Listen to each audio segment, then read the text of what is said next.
আসসালামু আলাইকুম। সুপ্রিয় শিক্ষার্থীরা, আশা করি সবাই ভালো আছো, সুস্থ আছো। ঢাকা বিশ্ববিদ্যালয়ের বি ইউনিটের যারা প্রস্তুতি নিচ্ছ, তোমরা একবারে খুবই ব্যস্ত সময়ের মধ্যে আছো। শেষ মুহূর্তে তোমাদের প্রস্তুতি, মানে এটাকে তোমরা রিশাফল করছো, প্রস্তুতিকে একবারে শর্টকাটের ওই জায়গায় নিয়ে এসছো। এখন তোমাদের সময় রিভিশন করা গুরুত্বপূর্ণ জায়গাগুলো। ঠিক সেই তোমাদের খুবই গুরুত্বপূর্ণ সময়ে বাংলার 60টা বাংলা প্রথম পত্র, দ্বিতীয় পত্র এবং রিটেনের একটা বিষয় নিয়ে খুব গুরুত্বপূর্ণ একটা প্যাসেজ নিয়ে তোমাদের সামনে হাজির হয়েছি। আশা করছি তোমরা আমাকে দেখতে পাচ্ছ, ঠিক মতো শুনতে পাচ্ছ। সব যদি ঠিকঠাক থাকে তাহলে আমরা শুরু করব আজকে। এমসিকিউ সলভ করবো আমরা 60টা, যেটা খুবই গুরুত্বপূর্ণ বাংলা প্রথম পত্র এবং দ্বিতীয় পত্র থেকে। আর রিটেনের একটা স্যাম্পল প্রশ্ন আমরা সলভ করব। আমি এবছর আমার কাছে মনে হইতেছে যে কয়েকটা টপিক রিটেনের জন্য খুবই গুরুত্বপূর্ণ। সেই গুরুত্বপূর্ণ কয়েকটা টপিকের মধ্যে একটা টপিকের গুরুত্বপূর্ণ একটা জায়গার রিটেন প্রশ্ন, যেটা আমরা সলভ করব, যে প্রশ্নটি 82 থেকে নেয়। তো আমরা সেই জায়গায় যাব। তোমাদের তোমাদের কাছে অনুরোধ হইতেছে, যখন আমরা প্রশ্ন সলভ করব তখন ওই প্রশ্ন রিলেটেড অনেক তথ্য আমি বলবো এবং তোমাদের কাছেও অনেক তথ্য জিজ্ঞেস করব। আশা করব যে তোমরা তোমাদের বই খাতা কলম নিয়ে বসে সেটা লিখবে এবং ফেসবুকের কমেন্টে যাদের লেখার সুযোগ আছে সেখানে লিখবে, বাংলায় লেখার চেষ্টা করবে। তাহলে আমরা ক্লাসে শুরু করি। আমরা যতটুকু সময় আজকে থাকবো ততটুকু সময় চেষ্টা করব যে আমার এই সময়টুকু বিশ্ববিদ্যালয়ে ভর্তির জন্য যেন খুব ভালোভাবে কাজে লাগাইতে পারি। কিছু তথ্য এখানে পড়ছো, ভর্তি পরীক্ষা দেওয়ার সময় পরীক্ষা উত্তর করতে পারার সময় যেন মনে আসে যে এটা তো লাস্ট ক্লাসে সেদিন সন্ধ্যাবেলা করছিলাম, স্যার বলছিল বা ভাইয়া বলছিল বা লাইভে এটা দেখছিলাম, এরকম মনে হবে। এরকম কিছু তথ্য আমরা এখানে পাবো। তো সেই সুন্দর সময়টুকু আমরা কাটানোর চেষ্টা করি। আমাদের ফাইনাল ডিভিশন ক্লাসের প্রথম প্রশ্ন বলা হয়েছে, উচ্চারণ স্থান অনুযায়ী পশ্চাৎ দন্তমূলীয় বর্ণ কোনটি? তোমরা বিগত কয়েক বছরে ঢাকা বিশ্ববিদ্যালয় সহ অন্যান্য বিশ্ববিদ্যালয়ে ভর্তি পরীক্ষার প্রশ্ন ঘাটলে দেখবে যে ধ্বনীয় বর্ণ থেকে এই বর্ণটির নাম কি, এটার জিহ্বার উচ্চতা অনুযায়ী এর অবস্থান কোথায়, ঠোঁটের উন্মুক্তি ঠিক কতটুকু ছিল, সংবৃত নাকি বিবৃত, এই টাইপের প্রশ্ন একটা করে থাকছেই। ঢাকা বিশ্ববিদ্যালয় সহ অন্যান্য সকল বিশ্ববিদ্যালয়ে এই উচ্চারণ স্থান এবং বর্ণের নাম থেকে একটা করে প্রশ্ন থাকছেই। তাহলে এই টপিকটা খুবই গুরুত্বপূর্ণ। সেই গুরুত্বপূর্ণ টপিকের আমরা যেটা পড়ছি সেটা হচ্ছে উচ্চারণের পশ্চাৎ দন্তমূলীয় বর্ণ। এখন পশ্চাৎ দন্তমূলীয় বর্ণ কোনগুলা? পশ্চাৎ দন্তমূলীয় বর্ণ মানে হচ্ছে যে বর্ণগুলোকে আমরা বলবো মূর্ধা বর্ণ, বা আমরা বলেছি মূর্ধন্য বা মূর্ধা বলবো। এখন তোমরা 1 নম্বর প্রশ্নের উত্তর অনেকে লিখতেছো। আমি একটা উত্তর অলরেডি পেয়েছি, যে উত্তর কোনটা সেটা পেয়েছি। আমরা উচ্চারণ স্থান অনুযায়ী পশ্চাৎ দন্তমূলীয় বর্ণ, এখানে এই 4টার মধ্যে কোনটা সেটা জানবো এবং এর সাথে বাকি যে 3টা বর্ণ, এই বাকি 3টা বর্ণের কি নাম আছে সেই নামগুলো আমরা জানবো। তাহলে আমরা প্রথমে দেখি, প্রথমে আমরা জানার চেষ্টা করি যে চকে কি বলে। আমরা জানি চকে আমরা বলি তালব্য বর্ণ। তালব্য বর্ণ, এই তালব্যের মধ্যে আমরা এই শটাকে বলি তালব্য স। এটা যদিও এক এক এলাকায় এক এক ভাবে বলে। তাহলে এই তালব্য স, আমরা 3টা স আছে জানি একই রকম উচ্চারণ। 3টা স এর যে একই রকম উচ্চারণ আছে আমরা জানি। তালব্য স, এটাকে বলি মূর্ধন্য স, এটাকে বলি দন্ত স। এর মধ্যে এটাকে আমরা তালব্য বর্ণ বলে ফেলছি, তার মানে এটাকে কি বলে? এটাকে বলা হয় মূর্ধান্য স বা মূর্ধা অথবা মূর্ধন্য স। তাহলে এই শটাকে বলা হয় মূর্ধা বা মূর্ধন্য, এই শটাকে বলা হয় তালব্য, যেটা আগে লিখেছি। আর এই শটাকে আমরা জানি, এই শটাকে আমরা বলি দন্ত স। দন্ত আমরা জফলা দিতে পারি বা জফলা ছাড়া। তাহলে একটা স হচ্ছে দন্ত স, একটা স হচ্ছে তালব্য স, আর একটা স হচ্ছে মূর্ধন্য স। তাহলে এই শটাকে আমরা কি বললাম? এটাকে আমরা বললাম দন্ত স, আর এইটাকে আমরা বলবো মূর্ধ বা মূর্ধন্য স। যদি এই নাম নিয়ে আমাদের ভেজাল আছে, এই নাম আমরা আঞ্চলিকতার কারণে এক এক অঞ্চলে এক এক রকম বলে, এই জন্য আমরা ভিন্ন ভিন্ন নাম বলি। কিন্তু প্রমিত বাংলায় যদি বলি তাহলে আমাকে এটা বলতে হবে দন্তস্ব আমাদের এলাকায় বলে দন্তস্ব, এটা হচ্ছে তালব্য স, আমাদের এলাকায় বলে তালপস্য, আর এটা হচ্ছে মূর্ধন্য স বা মূর্ধা স। তাহলে এইটার উত্তর অনুযায়ী পশ্চাৎ দন্তমূলীয় বর্ণ বা মূর্ধন্য বর্ণ আছে মূর্ধন্য স। আমরা জানি যে পশ্চাৎ দন্তমূলীয় বা বা মূর্ধন্য বর্ণ আছে কোনগুলা? আমরা জানি যে ট, ঠ, ড, ঢ, আর এই যে নটা আছে অর্ধমাত্রার, এই নটাকে আমরা বলি মূর্ধন্য বা মূর্ধন্য। নাম লেখা মূর্ধন্য, কিন্তু এই মূর্ধন্য বানানে যে নটা হবে সেই নটা কিন্তু দন্তন্য দিতে হয়। এটা আমরা জানি, নতবিধানের সময় আমরা এটা দেখেছি। Good, fine fine. তাহলে আমরা এর পরের প্রশ্নে যাই। একজন বলতেছে যে দন্ত স হবে না, এটা ঠিক আছে। 2 নম্বর, কোনটি অশুদ্ধ বানান? এই 4টা বানানের মধ্যে কোনটা অশুদ্ধ বানান? দেখো, আমরা যদি স্থান বা জায়গা বোঝাই, স্থান বা জায়গা যদি বোঝাই, তাহলে একটা শব্দ ব্যবহার করতে পারি স্থান বা জায়গা বোঝানোর জন্য, সেটা বলতে পারি স্থল। স্থল, স্থান বা জায়গার জন্য আমরা স্থল ব্যবহার করতে পারি। স্থল বানানের দন্তস্বর নিচে হ দেয়, যুক্ত বর্ণ দন্তস্বর সাথে হ মানে হচ্ছে এখানে আছে, তাহলে এখানে আছে। তাহলে সেই যদি হিসাব করি, তাহলে অন্তঃস্থল, অন্তঃস্থল থেকে, অন্তরের একবারে ভিতরের স্থল বা জায়গা থেকে, আমরা বলি যে অন্তরের অন্তঃস্থল থেকে তোমাদেরকে জানাই সাদর সম্ভাষণ। তোমরা যারা ভর্তি পরীক্ষা ভালো করবে, অন্তত আজকের ক্লাসে অন্তত ভালো করতে পারবে, তাদের জন্য শুভকামনা থাকলো। অন্তরের অন্তঃস্থল থেকে তোমাদের প্রতি ভালোবাসা থাকলো যেন তোমরা ভর্তি পরীক্ষা ভালো করতে পারো। এই যে আমরা বাক্যটা ব্যবহার করি, অন্তরের অন্তঃস্থল মানে অন্তরের একবারে ভিতরের জায়গা থেকে, তাহলে সে জায়গাতে যদি হয়, তাহলে এখানে দেয়া আছে তাহলে এটা ভুল, অন্তঃস্থল এটা হবে না। এছাড়া যেটা আছে পুনরুজ্জীবন, আমরা যদি বলি বিসর্গ যুক্ত উজ্জীবন, পুনর্জীবন বলতে পারি। অদ্ভুতের ভূত শুধু রস্যকার, বাকি সকল ভূত দীর্ঘকার। তাহলে অদ্ভুতে যে ভূত আছে এই ভূতটা শুধু রস্যকার, কিন্তু আমি যদি শুধু ভূত লিখতে চাই দীর্ঘকার, আমি যদি পরাভূত লিখতে চাই সেখানে আমাকে দীর্ঘকার দিতে হবে। আমি যদি কিমভূত লিখতে চাই আমাকে দীর্ঘকার দিতে হবে। আমি যদি অভিভূত লিখতে চাই আমাকে দীর্ঘকার দিতে হবে। তাহলে শুধু ভূত, পরাভূত, কিংভূত, অভিভূত সব জায়গায় দীর্ঘকার, অদ্ভুতের ভূত শুধু রসকার। এরপরে যে বানানটা আছে শুদ্ধ বানান, এই ধাঁধা বানান, এই ধাঁধা বানানটা শুদ্ধ বানান আছে, ধাঁধা বানানে কোনো ভুল নাই, চন্দ্রবিন্দু হবে। ধাঁধা, বাধা, ফাঁদ, সাধা, এরকম কিছু বানান আছে যে বানানগুলো আমাদের সামনে আসলে চন্দ্রবিন্দু হবে কি হবে না এটা নিয়ে একটা ভেজাল হয়। তো আমরা এই ভেজাল দূর করার জন্য বাক্য সহ কিছু শব্দ শিখবো এখন। বাক্য সহ বাক্য সহ বেশ বেশ কিছু শব্দ শিখবো, যে শব্দগুলোতে কোনোটাতে চন্দ্রবিন্দু আছে, কোনোটাতে চন্দ্রবিন্দু নাই। দেখো, ধাঁধা, আমরা ওই যে পাজল জানি, পাজল ধাঁধা, বাচ্চারা সবাই মিলে মজার একটা ধাঁধা সমাধান করেছিল, তাহলে এখানকার ধাঁধা, এই ধাঁধাতে চন্দ্রবিন্দু আছে। শিক্ষক আমাকে আজ নতুন একটি ধাঁধা শোনালেন, আমি ধাঁধায় পড়ে গেলাম, আমি পাজলড হয়ে গেলাম। অনেকগুলো রাস্তা একই রকম দেখতে, আমি সেখানে গিয়ে পাজলড হয়ে গেলাম, ধাঁধায় পড়ে গেলাম, তাহলে এটা ধাঁধা। আচ্ছা, ধাঁধার পরে আমরা এখানে দেখতে পাচ্ছি যে বাধা, বাধা, বাধাতে চন্দ্রবিন্দু হয় কখন?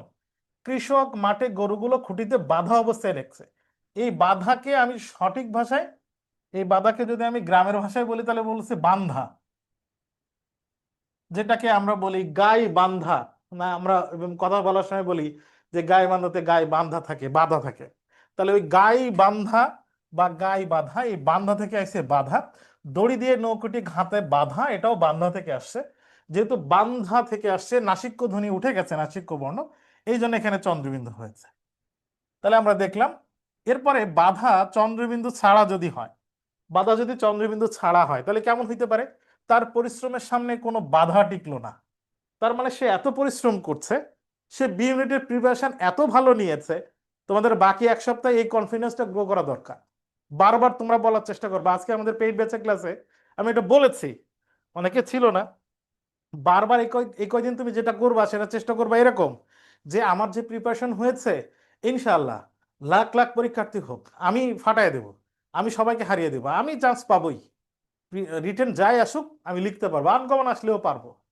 এমসিকিউ প্রশ্ন 15টা প্রশ্ন, 14টা বা 13টা তো আমি পারবোই। মানে এই টাইপের পজিটিভ কথা বারবার বলবা আশেপাশে লোকজন যারা আছে। এখন প্রস্তুতি ভালো নিয়ে তুমি যদি এটা বলতে থাকো, তোমার ভিতরে একটা পজিটিভ কনফিডেন্স তৈরি হবে, যেটা তোমার পরীক্ষার দিন পরীক্ষা দিতে তোমাকে হেল্প করবে। এই জন্য তোমাদের এই কয়েকদিন মডেল টেস্ট হইতেছে। তাহলে সামনে কোনো বাধা টিকতে পারবে না তোমার ভিতরে যদি কনফিডেন্সটা থাকে এরকম। বৃষ্টিটা আজ আমাদের খেলায় বড় বাধা হয়ে দাঁড়ালো। বৃষ্টি হয়েছে, খেলায় বড় বাধা হয়ে দাঁড়াইছে। তাহলে এটা আমরা দেখছি বাধা প্রশ্নের। এরপর দেখি সাধা। সে অনেক চেষ্টা করে একটি সুন্দর লক্ষ্য সাধা করতে চায়। সাধা করতে চায় মানে সমাধান, বারবার অনুসরণ করে দক্ষতা সাধা হয়, মানে এটা সমাধান করতে চায়। গুড স্যার, আমার স্যার গুড ফাইন। দীর্ঘকার ভুল, সঠিকটা ছিল দীর্ঘ উকার। দীর্ঘকার ভুল, সঠিকটা ছিল দীর্ঘ উকার। ফাইন। এরপর দেখো গাথা, ফুল দিয়ে সুন্দর একটি মালা গাথা হয়েছে। এই গাথাতে চন্দ্রবিন্দু হয়, স্মৃতিগুলো আমাদের মনে গভীরভাবে গাথা থাকে, এই গাথাতে চন্দ্রবিন্দু হয়। ফাঁদ বা ফাদা, ফাঁদ মানে ট্র্যাপ। সে ট্র্যাপে কি শিকারী জঙ্গলে প্রাণী ধরার জন্য একটি ফাঁদ পেতেছিল।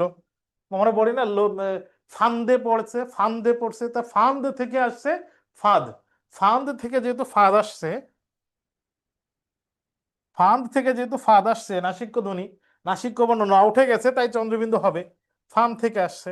লোভে পা দিলে অনেক সময় মানুষ ফান্দে পড়ে, যেটাকে আমরা বলছি ফাঁদে পড়ে। তাইলে আশা করছি এইটা তোমাদেরকে একটু হেল্প করবে। বাধা আর বাধা, সাধা, আর হচ্ছে বাধা চন্দ্রবিন্দু হলো কখন, হলো না ফাঁদ, এই জাতীয় বেশ কিছু শব্দ আছে কমনলি যেগুলো নিয়ে আমাদের বিভ্রান্তি হয়, সেগুলো আমি একটু দেখালাম। এইগুলো থেকে তোমরা একটু তোমাদের একটু দেখার চেষ্টা করো, এটা একটু মনে রাখার চেষ্টা করো। হ্যাঁ, এর পরের প্রশ্নে যাই। তাহলে আমরা এখানে অশুদ্ধ বানান হিসেবে দেখতে পেয়েছি অন্তঃস্থল, যেটা আগে স্লাইডে দেখেছি। কুলিশ শব্দের অর্থ কি? তোমরা কেউ কি ধারণা করে বলতে পারবে যে এই শব্দটা আসলে, এই প্রশ্নটা কোত্থেকে হয়েছে? কেউ কি একটু বলতে পারবে যে এই প্রশ্নটা কোত্থেকে হয়েছে? কোন মানে ঠিক টপিকটা কি না বলতে পারলেও কোন অ্যাঙ্গেল থেকে, কোন জায়গা থেকে এই ধরনের প্রশ্ন হয়?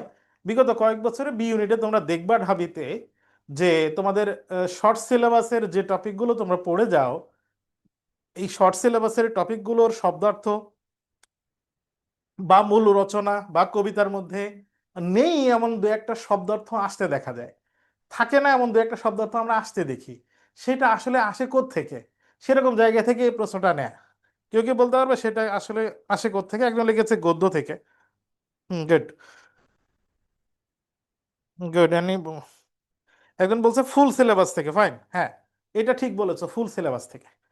Full syllabus, short syllabus, short সিলেবাসের বাইরে ফুল সিলেবাসে যতগুলো টপিক আছে সেই টপিকের শব্দার্থ অংশ, পাঠ পরিচিতি তো ইম্পর্টেন্ট, শব্দার্থ অংশ আর মূল ভাব থেকে বিগত কয়েক বছরে আমরা প্রশ্ন আসতে দেখি। তো এই শর্ট সিলেবাস ফুল সিলেবাসের বাইরেও তোমাদের যে বোর্ড বই আছে, আবারও বলি, শর্ট সিলেবাস ফুল সিলেবাসের বাইরেও তোমাদের যে বোর্ড বই আছে, যে বোর্ড বই অনেকগুলো টপিক আছে তোমাদের ফুল সিলেবাসেরও অন্তর্ভুক্ত না। সরি, অনেকগুলো টপিক আছে তোমাদের ফুল সিলেবাসের অন্তর্ভুক্ত না। সেগুলোর শব্দার্থ অংশটা আমরা এর আগেও বলেছি, সেগুলোর শব্দার্থ অংশগুলো একটু দেখে নিও। কিছু শব্দ আছে এই টাইপের ফুল সিলেবাস বা ফুল সিলেবাসের বাইরে, এরকম শব্দার্থ থেকে প্রশ্ন হইতে পারে। কুলিশ শব্দের অর্থ কি? তাহলে এখন বলো কুলিশ শব্দের অর্থ কি হবে? কেউ কেউ বলতেছে, বাইজিদ বলতেছে বি উত্তর। ফাইন। তাহলে কুলিশ শব্দের অর্থ আমরা জানি বজ্র। পুলিশ শব্দের অর্থ আমরা জানি বজ্র। বজ্র মানে হচ্ছে ঠাডা। হ্যাঁ, ঠাডা মানে যখন আকাশে যখন বিদ্যুৎ চমকায়, যখন মেঘে মেঘে ঘর্ষণ করে, তখন যে শব্দ হয় ওই ঠাডা, ঠাডা হচ্ছে বজ্র। দেখো ভর্তি পরীক্ষা দেওয়ার পরে তোমাদের যদি এমসিকিউ পাস না হয় তাহলে তো রিটেন খাতা দেখবে না। তো পরীক্ষা রেজাল্ট হয়তো 1 মাসের পর মধ্যে দেয়, 25 দিন 26 দিন বা 29 30 দিন পরে দেয়। কিন্তু পরীক্ষা দিয়ে ওই দিনই কিন্তু বুঝতে পারবা যে what is coming, what is coming, সৌভাগ্য ইজ কামিং ওর ঠাডা is coming, who is coming, what is coming, তুমি কিন্তু বুঝতে পারবা। তাহলে খারাপ হইলে তুমি তোমার মাথার উপরে ঠাডা পড়বে। ওই ঠাডার কিছু শব্দ আমরা দেখি। ঠাডা, ঠাডা বলে বা বোঝায় এমন কিছু শব্দ। দেখো, বিদ্যুৎ, বজ্রপাত, চমক, চপলা, চপল, দূরজ্যোতি, অশনি সংকেত, আমরা বলি না অশনি সংকেত দেখতে পাচ্ছি। হ্যাঁ, আমার পরীক্ষার প্রস্তুতি ভালো না হইলে আমার জীবনের অশনি সংকেত আমি দেখতে পাইতেছি, তা ঠাডা পড়বে আগের থেকে আমি বুঝতেছি, এরকম কোনো ঝামেলা হয়তো সামনে হবে। সেই অশনি, অশনি মানে হচ্ছে ঠাডা, কুলিশ। তাহলে এটার উত্তর হইতেছে বজ্র। তাহলে আমরা বজ্র বা বিদ্যুতের কিছু সমার্থক শব্দ দেখলাম। এটা প্রতিশব্দ বা সমার্থক শব্দ হিসেবে খুবই গুরুত্বপূর্ণ। গতবারও আগেই বলেছি যে এরকম একটা শর্ট ফুল সিলেবাসের ক্লাসের গৃহ শব্দের সমার্থক শব্দ আমরা আলোচনা করেছিলাম। এখন গৃহ শব্দের সমার্থক শব্দ তো কমন, সবাই হয়তো আলোচনা করেছে, পড়েছে, তারপরেও বলেছি সমার্থক শব্দ হিসেবে গুরুত্বপূর্ণ। সেটা যখন পরীক্ষা আসে সেটা আমাদের জন্য খুব সুখকর হয়, আনন্দের হয়। এই জন্য আমরা এটার সমার্থক শব্দগুলো একটু দেখে নিলাম। এরপরের প্রশ্ন, মাসনাদ শব্দটি কোন ভাষা থেকে এসেছে? মাসনাদ শব্দটি কোন ভাষায় এসেছে? মাসনাদ, জুলাই বিপ্লব 2024-এ 16-17 বছর ধরে অত্যাচার নির্যাতনের পাহাড় সম অত্যাচার নির্যাতনের যে আসন, যে দুঃশাসন, যে কারাগার গড়ে তুলেছিল রোকসানার মাননীয় প্রধানমন্ত্রী শেখ হাসিনা, রোকসানার রোকসানার মাননীয় প্রধানমন্ত্রী শেখ হাসিনা, সেইটা, সেই মসনদ কেঁপে গেছে, সেই মসনদ ধ্বংস হয়ে গেছে। তাহলে এখানে মসনদ কোন ভাষার শব্দ? মসনদ কোন ভাষার শব্দ? মসনদ কোন ভাষার শব্দ, এটা নিয়ে তো দেখছি বিভিন্ন রকম উত্তর দিয়েছে। স্রোতের ঊর্ধ্বে বলতেছে আরবি, মিফতাহুল জান্নাত সাদিয়া বলতেছে আরবি, আবার ফার্সিও বলতেছে অনেকে, ফার্সি অনেকে বলতেছে। মসনদ কোন ভাষার শব্দ? তোমাদের আসল আহ, আসল উত্তর কিন্তু এখনো আসে নাই। মসনদ কোন ভাষার শব্দ, আসল উত্তর এখনো আসে নাই। অনেকেই বলতেছে, গুড। মসনদ কোন ভাষার শব্দ?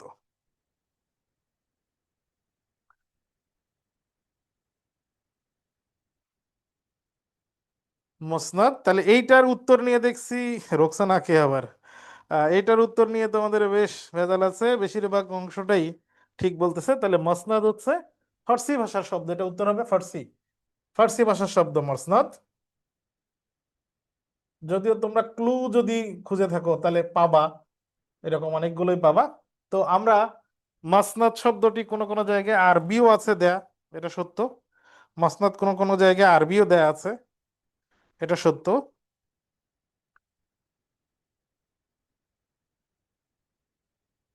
আমরা একটু দেখার চেষ্টা করি। আমরা প্রচলিত বই বা প্রচলিত উত্তর হিসেবে মাসনাদ হচ্ছে ফার্সি ভাষার শব্দ। আমরা একটু দেখার চেষ্টা করি যে অভিধানে মাসনাদ শব্দটি কি দেয়া আছে। অভিধানে মসনদ শব্দটি আরবি দেয়া আছে, মানে এই অভিধান যেটা, এটাকে কি বলে, আধুনিক বাংলা অভিধানে যেটা।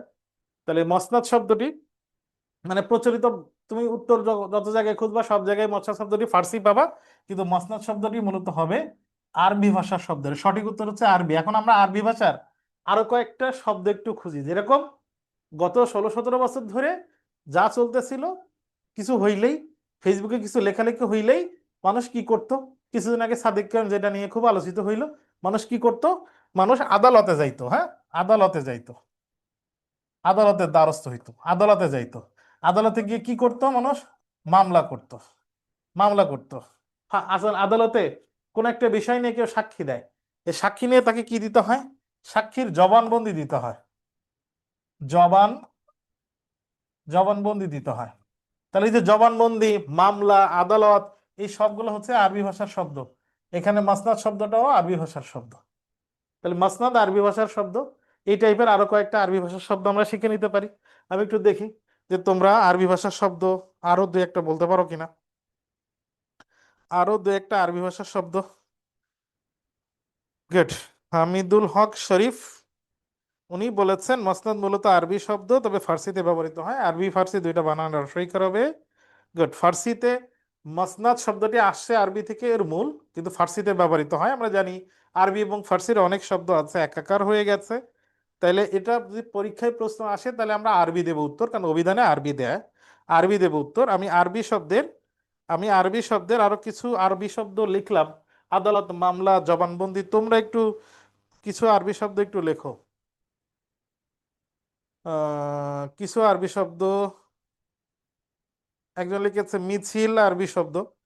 আর আর কিছু আরবি শব্দ একটু দেখতে চাই তোমাদের লেখা। তোমরা লিখতে থাকো আরবি শব্দ আরো কিছু। আদালত তো লিখলাম, আদালত তো লিখেছি। তোমরা কিছু আর কানুন, ফাইন, কানুন আরবি শব্দ। হুকুম, মুহুরি, তাহলে ওখানে আদালতে যিনি বিচার করেন উনি হুকুম দেন, মুহুরি লেখেন। এই সবগুলো হচ্ছে আরবি শব্দ। এরপরে নিবারণ শব্দ, উপসর্গটি কি অর্থে ব্যবহৃত হয়েছে? নিবারণ শব্দের নি, বারণ করা মানে নিষেধ করা। তা নিবারণ শব্দের নি কোন অর্থে ব্যবহৃত হয়েছে? আমার কথা হচ্ছে যে নিবারণ মানে কি? নিবৃত্তি, সংবরণ বা নিবারণ মানে বারণ করো, নিবৃত্তি করো। নিবৃত্তি শব্দটি কি নিঃশ্বাসের সাথে যায়? যায় না। অভাবের সাথে যায়? যায় না। হীনতার সাথে যায়? নিবারণ মানে কি বারণ নেই এমন না, নিবারণ মানে হচ্ছে নিষেধ করা। তাহলে উত্তর হইতেছে নিষেধ। নিবারণ মানে নিষেধ। অভাবর্তে নি উপসর্গের উদাহরণ, অভাবর্তে নি উপসর্গের উদাহরণ যেরকম আমরা লিখতে পারি একটা শব্দ নির্ধন। নির্ধন বি ইউনিটে আসছিল গতবারের আগের বার। নির্ধন মানে ধন সম্পদ নেই, অসহায়, নিঃস্ব, তার কিছুই নেই। নির্ধন তাহলে অভাব অর্থে ব্যবহৃত হয়, ধন সম্পদ অর্থে ব্যবহৃত হয়।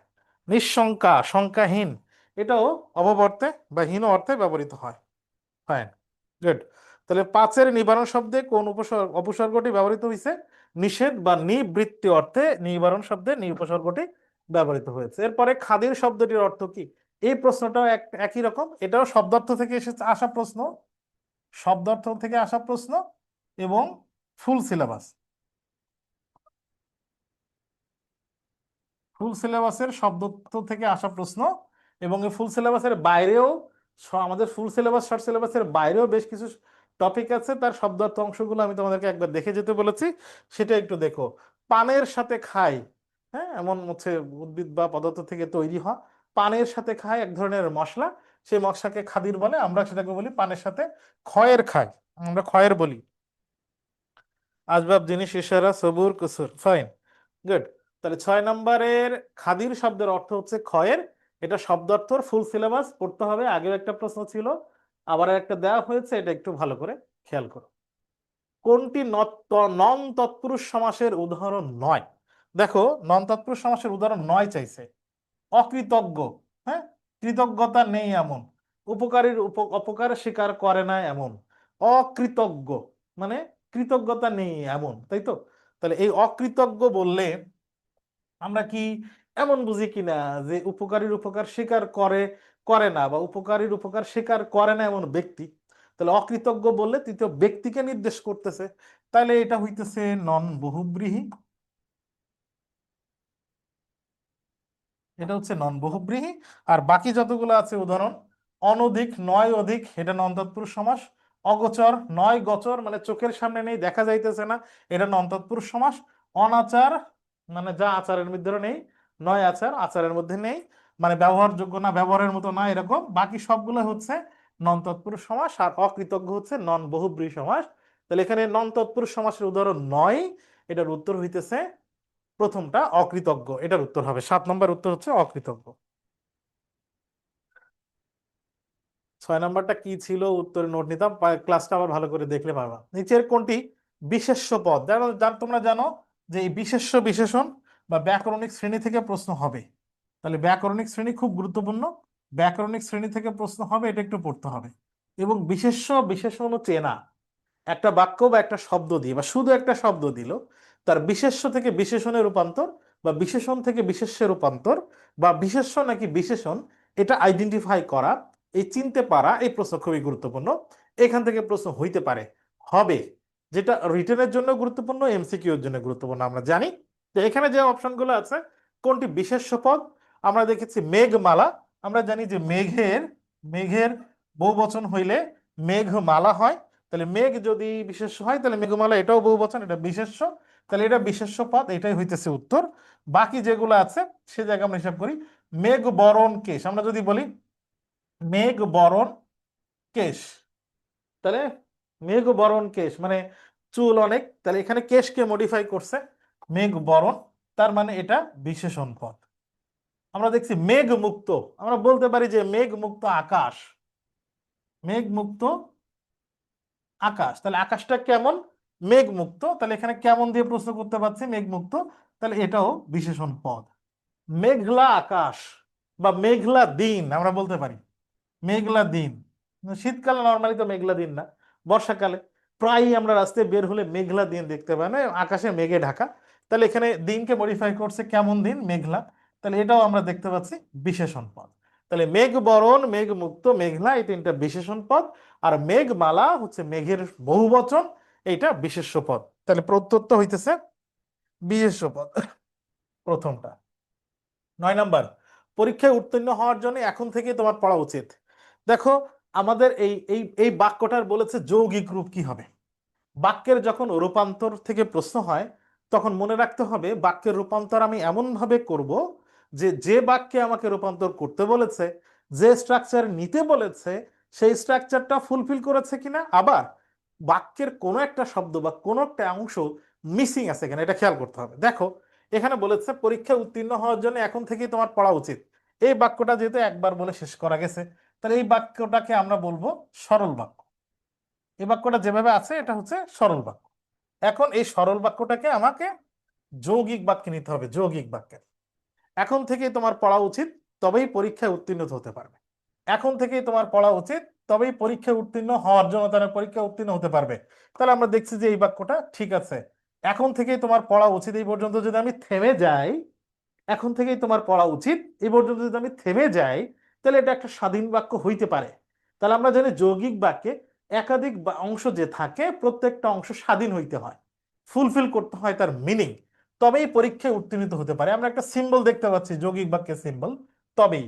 আমরা এখানে কমা দেখতে পাচ্ছি, যে কমাটা আমরা জটিল বাক্যেও পাই, যৌগিক বাক্যেও পাই। কমা আছে, জটিল বা মিশ্র বাক্য হবে তখন যদি ওই কমা পর্যন্ত গিয়ে বাক্যের অর্থ শেষ না হয়, তাহলে ওইটা জটিল বা মিশ্র বাক্য। কিন্তু কমার ওখানে গিয়ে যদি দেখি অংশটা অর্থ শেষ করেছে, বাকি অংশটা অর্থ শেষ করেছে, তাহলে এই বাক্যটা হচ্ছে যৌগিক বাক্য। তাহলে এখানে কমা আছে আর তবেই হচ্ছে যৌগিক বাক্য সিম্বল, আলাদা আলাদা স্বাধীন বাক্য, তাহলে এইটা হচ্ছে যৌগিক বাক্য, বাক্যের যৌগিক রূপ। এটা আমরা পেয়ে গেলাম। বাকিগুলো দেখি ভুলটা কোথায়। তোমাকে পরীক্ষায় উত্তীর্ণ হতে হলে এখন থেকেই তোমার পড়া উচিত, এই বাক্যটা আসলে মিনিংফুল মনে হইতেছে না।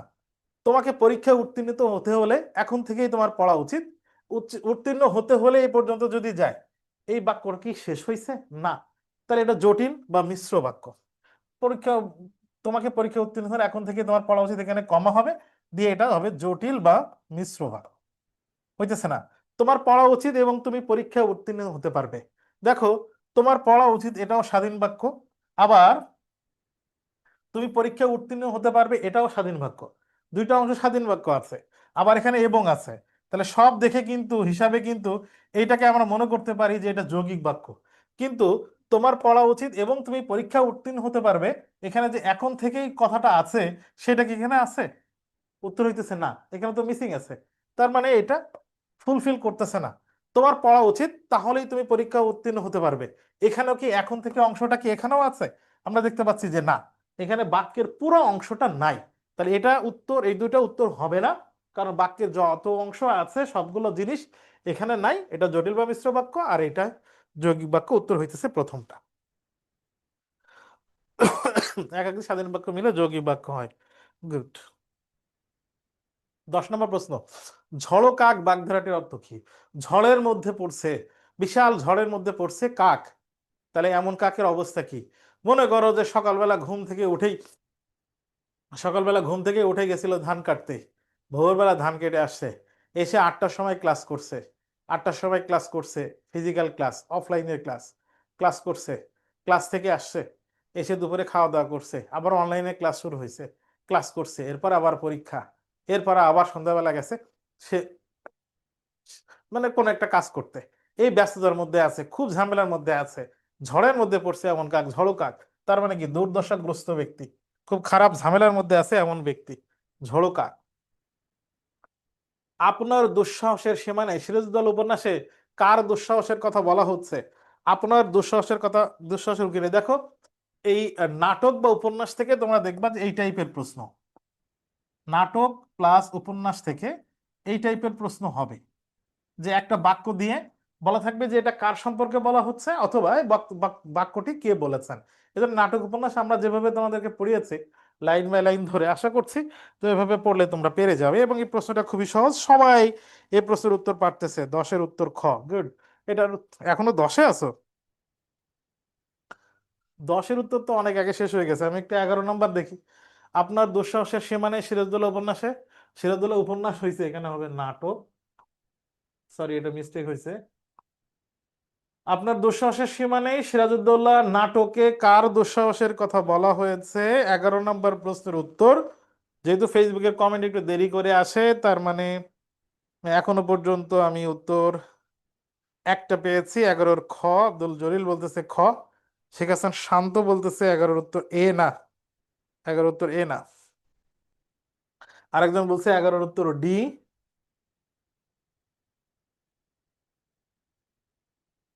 আপনার দুঃসাহসের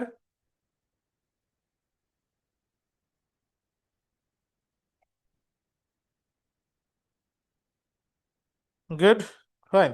তাহলে এটা হবে মীর মর্দানের কথা, উক্তির কথা। তাহলে একটু মনে রাখবা, নাটকের ক্ষেত্রে এই প্রিপারেশন আমাদের জন্য খুবই জরুরি।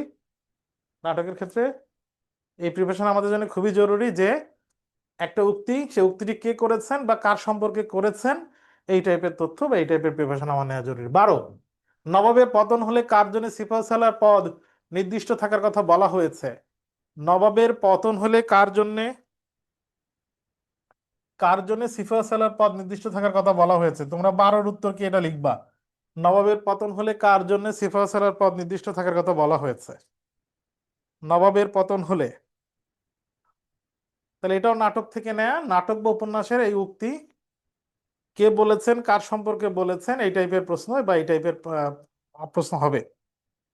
উক্তি ভুলে যাই শুধু। উক্তি ভুলে যাওয়ার প্রধান কারণ হইতেছে নাটক বা উপন্যাসটা এমনভাবে পড়া হয়েছে যে মানে আমি আসলে পুরো ঘটনা বা পুরো বিষয়টা আমার মাথায় নেই। তাই নাটক, তোমাদের অধিকাংশ শিক্ষার্থী, শুধু তোমরা না, আমি জানি না তোমাদের কি অবস্থা, আমাদের অনেক শিক্ষার্থী আছে যে নাটক উপন্যাস আসলে রিডিং পড়ছে কয়েকবার, এরকম নমুনা বা প্রমাণ নেই। বেশিরভাগ শিক্ষার্থী আমরা এটা দেখতে পাই।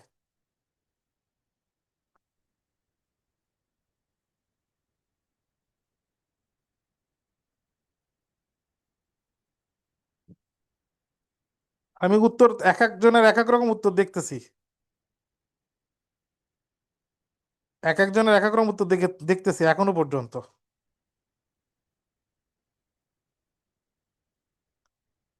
কারণ বেশিরভাগ উত্তর আমি এ দেখতে পাইতেছি। ফাইন। বেশিরভাগ উত্তর এ দেখতে পাইছি, 12-এ, 12-এ, 12-র ক, 12 সি-ও দেখতেছি। কেউ কেউ বলতেছে মোহনলাল হবে। সরি, ওইটা তো আগের উত্তর নিয়ে মনে হয় আলোচনা করতেছে। 12 দেখো সি-তে চলে আইছে।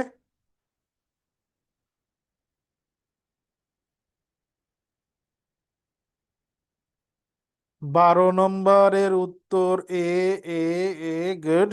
এখনো পর্যন্ত এই দেখাচ্ছে।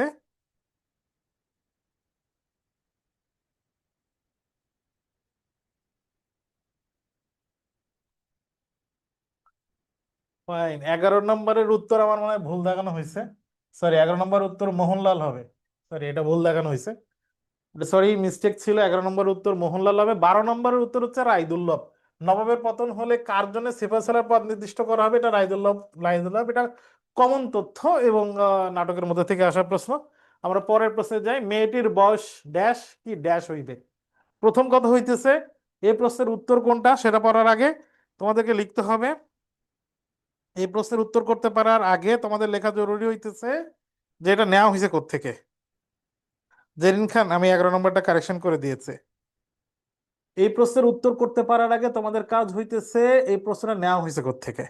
দেখে তো বোঝা যাচ্ছে মেয়েটির বয়স ড্যাশ কি ড্যাশ হইবে, এটা দেখে বোঝা যাচ্ছে যে এই প্রশ্নটা হচ্ছে অপরিচিতা গল্পের প্রশ্ন। অপরিচিতা গল্পের প্রশ্ন। অপরিচিতা গল্পের প্রশ্ন। এখন উত্তর কোনটা? 15 না 16, 17 না 16, 16 নাকি 15, নাকি 16 নাকি 17? যেহেতু মেয়েটির বয়স ড্যাশ কি ড্যাশ হইবে, যখন আমরা এই ধরনের কথা বলি এত কি এত হইতে পারে, তখন প্রথমটা যখন ছোট হয় পরেরটা বড় হয় নর্মালি। তাহলে 15, 16, 17, 17, 16, আগে 17 পরে 16, এটা হইতেছে না। 16, 15 হইতেছে না। 15, 16 হইতে পারে, 16 বা 17 হইতে পারে। উত্তর হইতেছে 16 কিংবা 17। 16 কিংবা 17, এটা অপরিচিত থেকে নেয়া, 16 কিংবা 17 এটা উত্তর। 14, কার প্রেমের মহিমায় সমাজের অশুভ চেহারা প্রকাশ পেয়েছে? এটা নেওয়া হয়েছে বিলাসী গল্প থেকে। বিলাসী গল্পের মূলভাব অংশ থেকে এই প্রশ্নটা নেয়া। বিলাসী গল্পের মূলভাব অংশে বলা আছে, লেখা আছে এরকম, যে বিলাসীর প্রেমের মহিমায় সমাজের অশুভ চেহারা প্রকাশ পেয়েছে। এই বাক্যটা সরাসরি মূলভাব থেকে নেয়া। তাহলে বিলাসীর প্রেমের মহিমায় সমাজের অশুভ চেহারা প্রকাশিত হয়েছে, এটা উত্তর হবে বিলাসী। প্রশ্ন নম্বর 15, সকলেরই ওই একই হেতু কথাটি দ্বারা বিলাসী গল্পে কোন বিষয়টিকে বলা হয়েছে? সকলেরই ওই একই হেতু মানে একই উদ্দেশ্য, সকলেই ওই একই রকম উদ্দেশ্যে কাজ করে, এটা বিলাসী গল্পে কোন বিষয়টি বোঝানো হয়েছে? আমরা একটু দেখি এই বিলাসী গল্পের এই জায়গাটা একটু খেয়াল করি। দেখো, আমরা জানি এই এই তথ্যটা এখানে আলাদা করে উল্লেখ করে দেয়া, এবং এই তথ্যটা আমি যখন ক্লাসে নিয়েছি, তোমাদের বিভিন্ন প্রশ্ন যখন সলভ করেছি রিটেনের ক্ষেত্রে বারবার বলার চেষ্টা করছি যে বিলাসী গল্পের এই অংশটার তথ্য খুবই ইম্পর্টেন্ট এমসিকিউ এর জন্য এবং রিটেনের জন্য। আমরা এই অংশটা একটু দেখি, যে তাহার 14 পুরুষের জাতটা বিসর্জন দিয়ে আর একটা জাত হইয়া উঠিতে পারে, সে এক আশ্চর্য ব্যাপার। আমরা জানি যে বিলাসী গল্পের এক পর্যায়ে নিজের জাত বিসর্জন দিয়ে যে আর একজনের জাত বিসর্জন দিয়ে আর এক ভালোবাসার মাধ্যমে আর একজনের জাত হয়ে উঠতে পারে, আর একজনের সমান হয়ে উঠতে পারে, তার যেরকম বিলাসীর যে বিলাসী তার ফ্যামিলির বংশের যে পেশা, সেই পেশা গ্রহণ করছে মৃত্যুঞ্জয়, এটা হয়ে উঠতে পারে, সেটা বড় আশ্চর্যের ব্যাপার। তাহলে আমরা বিলাসী গল্পের আশ্চর্যের ব্যাপার কোনটা সেটা আমরা জানলাম। আমরা এখানে কিছু তথ্য দেখব, যে ব্রাহ্মণের ছেলে কি বিয়ে করছে? ব্রাহ্মণের ছেলে বিয়ে করতেছে ব্রাহ্মণের ছেলে বিয়ে করতেছে মেথুরানীকে বিবাহ করছে, সে মেথুর হয়ে গেছে, তাদের ব্যবসা অবলম্বন করছে। এরপর সৎ ব্রাহ্মণের ছেলেকে এন্ট্রান্স পাস করার পরেও ডোমের মেয়ের সাথে আমরা বিয়ে করতে দেখছি, তাহলে সৎ ব্রাহ্মণের ছেলে ডোমের মেয়ে বিয়ে করছে, আমরা এটা দেখছি। সে সে এখন সে ধুসুনি কুলো ধুসি বুনিয়া এগুলা বিক্রি করে, শুয়োর চড়ায়। ভালো কায়স্থ সন্তান, কায়স্থ সন্তানকে আমরা দেখতেছি কাদের সাথে বিয়ে করছে? কসাইয়ের মেয়ের সাথে বিয়ে করছে। তাহলে এই যে কার সাথে কে বিয়ে করছে, কোন জাতের ছিল, এখন কোন জাত অবলম্বন করছে, এই এমসিকিউ তথ্যগুলো ইম্পর্টেন্ট। আর সে কায়স্থের সন্তান কষের মেয়ে বিয়ে করে সে নিজে নিজে গরু কাটে নিজের হাতে, তাকে দেখে তার সাধ্য বলে, কোন কালে সে কসাই ভিন্ন আর কিছু ছিল, এমন ভাবে সে তার জাত বিসর্জন দিয়ে অন্য জাতকে সে এমন ভাবে গ্রহণ করছে যে সে মনে হইতেছে যে সে জন্ম থেকে এই জাতেরই লোক, এই জাতের কাজই সে সারা জীবন করছে। এই যে ঘটনাগুলো ঘটছে, জাত বিসর্জন দিয়ে অন্য জাতের চরিত্র নিজের ভিতরে পুরোপুরি আনয়ন করছে, পুরোপুরি অন্য জাতের হয়ে গেছে, এইটার পিছনে মূল কারণ কি ছিল? এটার পিছনে মূল কাহিনী, এর সাধ্যটা কি, কেন সেটা হয়েছে কি? সকলের ওই একই হেতু। তাহলে এই সব সব মানুষ যারা এই কাজটা করলো, জাত বিসর্জন দিল, সবার হেতু বা উদ্দেশ্য কি? সবার হেতু বা উদ্দেশ্য হইতেছে ভালোবাসা। তার মানে সেই বস্তু বিলাসী গল্পে দেখবা, সেই বস্তু বা সেই শক্তি বারবার ব্যবহার করা হয়েছে, তাহলে সেই বস্তু বা সেই শক্তি হইতেছে ওই যে ভালোবাসার টানে জাত বিসর্জন দেয়া, ভালোবাসার যে শক্তির টান, সেটাকে সেই শক্তি বা হেতু বলছে। আমার তাই তো মনে হয়, এমন করে এত সহজে পুরুষকে যাহারা টানি নামাইতে পারে, তাহারা কি এমনই অবলীলা ক্রমে তাদের ঠেলিয়া উপরে তুলিতে পারে না? এই বাক্যে কিছুটা নারী বিদ্বেষী আচরণ দেখাইছে শরৎচন্দ্র।